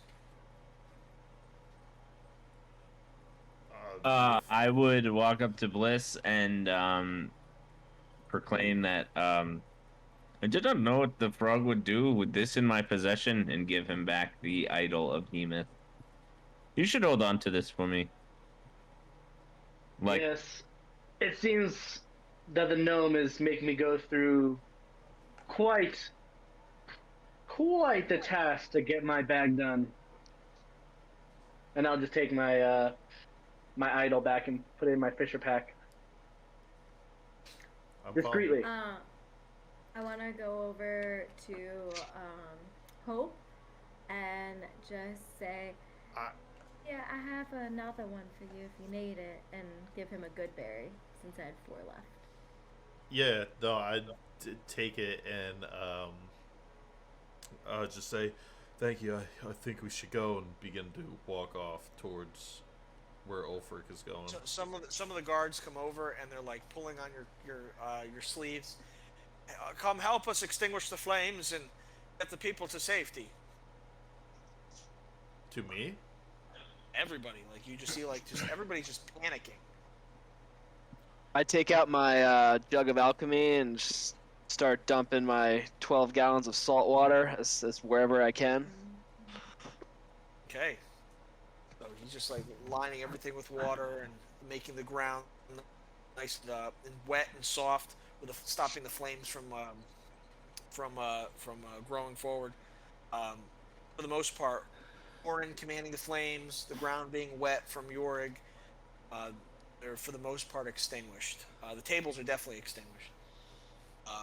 But now people are just cowering in fear, and the guards are just like poking and prodding at the bodies of these strange feathered creatures, and they don't know what to do. I want to quickly call to Bliss and tell.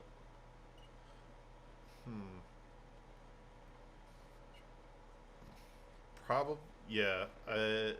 Bliss and possibly Kashta.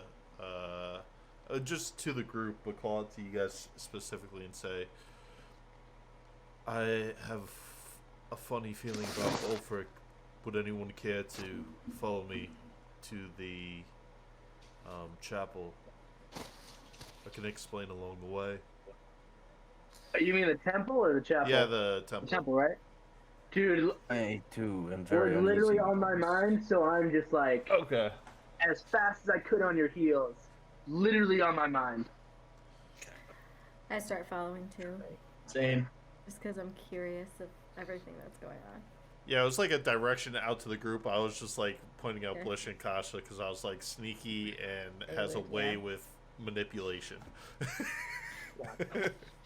So I as you all just don't want follow, to split up again. Yeah. as you all follow Hope up to the doors of the temple. The temple is just as secure as when you left it. The doors have been barred. No one appears to have been tried to get in.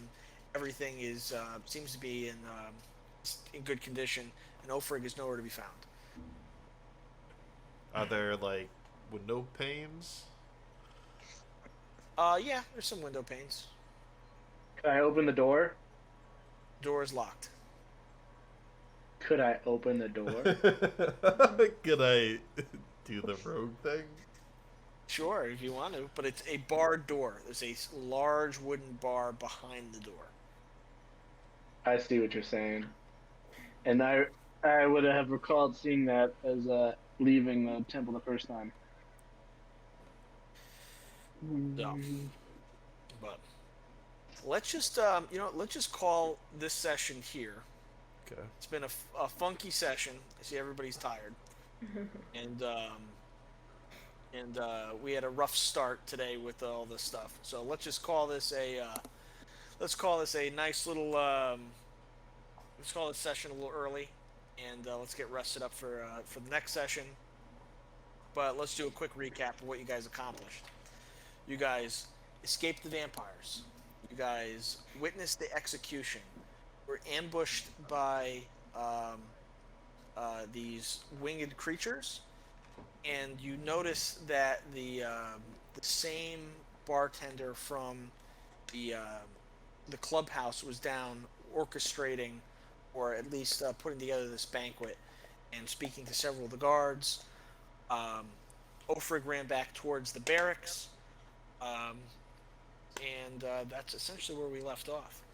It was a little slow motion today, guys, but that's okay. Let's see. Let's see now. Where are we gonna start with? Ash, what do you think? Oh, it was great. Considering everything crazy that was happening today, I'm just really happy I was able to finally bring out my scarecrow. So that's pretty dope. Awesome. What about you, Nick? Targasi? I thought it was great. Again, I really loved the RP. I thought when people were on in conversations, they were able to pick it up, pretty easily. A lot of people were improvising tonight because, like, even before the session, a lot of people were like, "Oh, what do you plan to do with this? How do you plan this?" And honestly, I was like, I can't plan for this session. Like, you gotta take it as it is.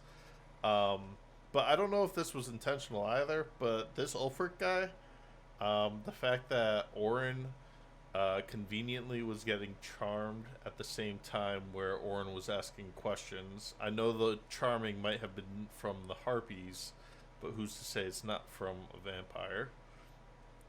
Second is with a town that's and I don't know if this was you meant to do this, but with a town that's so cowering and fearful and the fire and everything, and for Ulfric to go want to check on the treasures and the goods.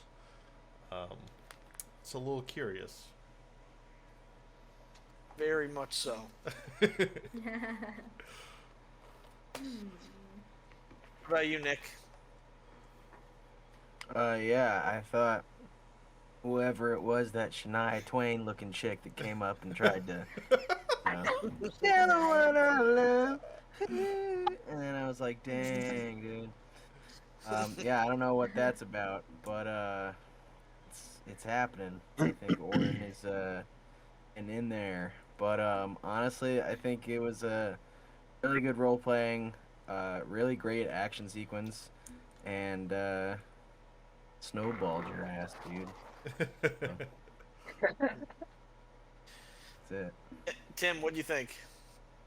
Oh man, learned a lot about the cloak of the bullywug. Might have been a little mistake. I was trying to be like Orin when he was smashing the statue and add a little dramatic flair, and that was a poor mistake. I do also I did enjoy the role play a lot. I think everyone improv'd really well, and I think we should get the hell out of this town. I don't think we should stick around. We should get whatever we need from the innkeeper and let him turn. What Kasha thinks. He's ready to get the out of here. What about you, Dill? As much as I want to get out of here, like Tim, like every single thing along our journey there's connection is somehow into this town. The Yavez brothers, Ofrin with doing something shady, like every connection that we don't fully know yet the answers are in this town somewhere. So it's kind of cool to see everything come pretty much full circle at least some point soon. So I'm kind of waiting to see how that's going to play out. Vampire spread like a sickness. You must stamp it out. Mike, what about you? What I would say. Yeah, I mean, it's interesting that you said it was more of a slow session when there was, like, so many memorable points that happened. Like, everyone saw Zula's full potential in battle, like, for an attack mode, which is dope. Like, wings and feathers just getting picked off. We saw Kafka almost die because he's just, like, a fucking glutton for punishment and wants his food. And frog legs. But it's funny because this town that harbors so much mystery, like we have to stay. We have to stay to figure out like if there's something more that we need, because like it's gonna be worse off if we leave knowing that we needed something all along. There's nowhere else to go. These people were trapped here. These people have been trapped there for 600 some odd years. Very true. It's funny because like Trap. no one has visited for 600 years, yet something goes wrong, they're immediately ready to handle the situation. Oh, there's an execution and a banquet to follow.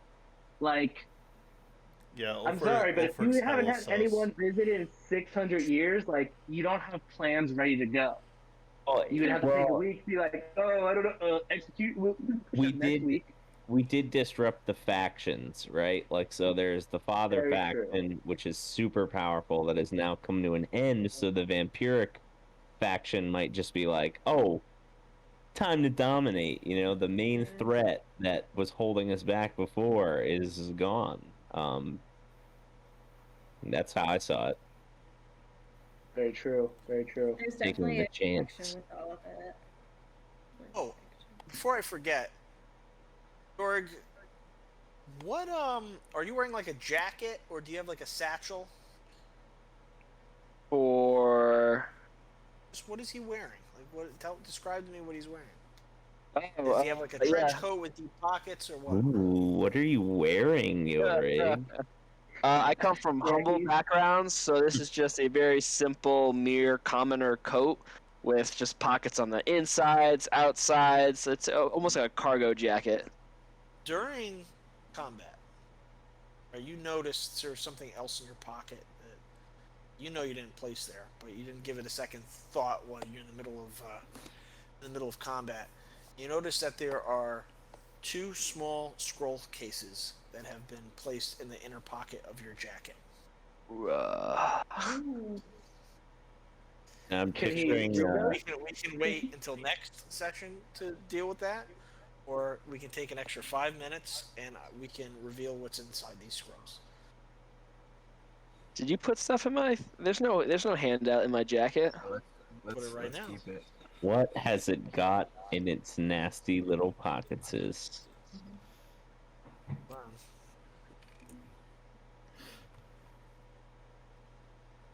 Totally picturing your commoner jacket, like the kid from Recess who looks like sells all the contraband. Oh yeah, it has like a fucking pocket everywhere. Yeah, Yeah. that's exactly what it could be. Just pulling out clocks and gears and everything. All right, check it now. Ooh, which one do I want to hear first? Let's see. Willif Claymore Blueprint. So I have a steel billet formed and forged. Let's see. Handle carved from the wood of an oak tree. Pommel. Oh, so these instructions to make a claymore? Yes.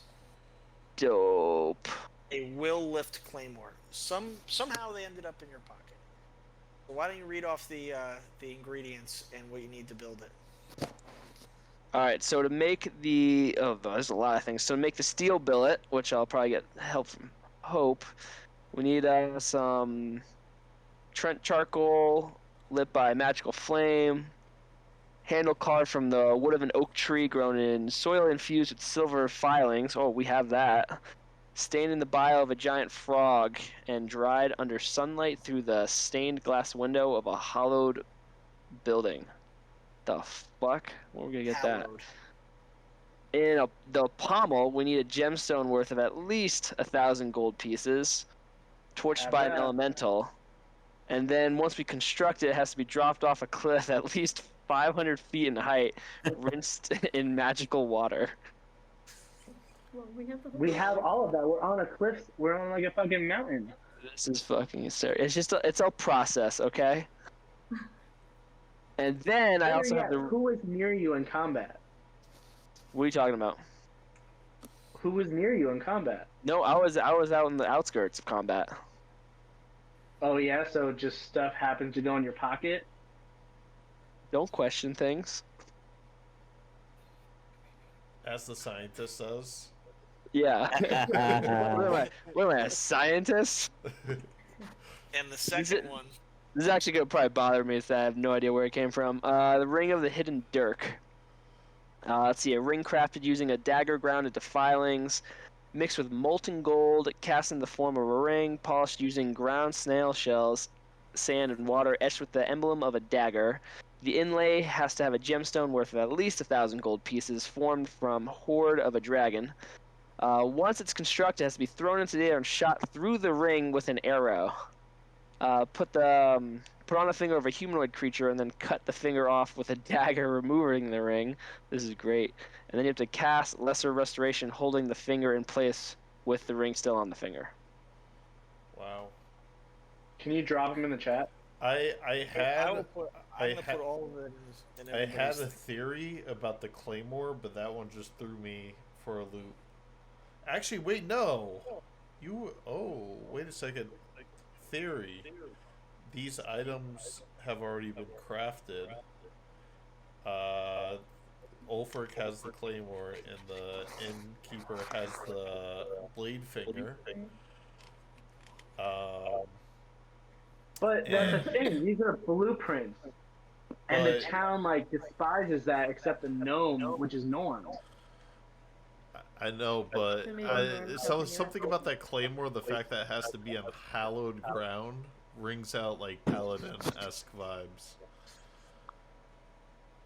So the only person that could put this in my pocket would be the innkeep. Probably Norm. So Yeah, let me just wait. read the, Dave Go ahead. just said he didn't notice it before until it was in combat. Like in combat, it was there, but he didn't notice it. Well, in You're in combat, that's when I was flying through my jacket to grab gears and clocks and shit. So I just want to read it off one more time because I really, okay. So the ring, okay, and there's also like I don't want to give it away, but once it's constructed, it has some cool effects. But Ring of the Hidden Dirk is the dagger ground into filings, dust, or small pieces, mixed with molten gold, platinum, or silver, cast in the form of a ring, polished using snail shells, sand, and water, etched with the emblem of a dagger. Inlays of a gemstone of 1,000 gold pieces that came from the hoard of a dragon. And then, once constructed, the ring has to be thrown in the air, and an arrow needs to be shot through it. Put the finger on the blah, blah, blah, blah, right? Then the other one, the Will Lift Claymore, is a steel billet in the forge. The forge needs to be fed by treant charcoal. It's like an ent from Lord of the Rings. Lit by a magical flame. Handle carved from a wood oak tree, blah, blah, blah. Stained in the bile of a giant frog. Dried under sunlight through a stained glass window of hallowed building, aka church. The pommel is a gemstone of 1,000 gold, touched by an elemental. So it could be any elemental, it just needs to be touched by it. And then, once constructed, dropped from a cliff at least 500 feet in height, and then rinsed in magical water. So. All Bliss hears is a way out of his stupid grandfather clock. So. What kind of creature was Yum Yum? What kind of Zorn. creature was he? Yum Yum? Zorn. We're He's gonna. a what? Zorn? He's a Zorn. But. Alright, guys. I don't have anything else for you. I wanted to end with like a little bit of a present for you guys to like have like fun, like where now that we've set the tone, we've set the story, you have everything going on. If you guys want to do something that's like a session where you don't necessarily want to progress the story, or if you just want to vaguely press, the story, or if you guys want to explore a little bit, you have some things going on. Do our own endeavors, yeah. Nice. All right, that's all I got for you guys. Thank you for watching. We'll see you on November 1st for episode 9. All right. Take Peace. care.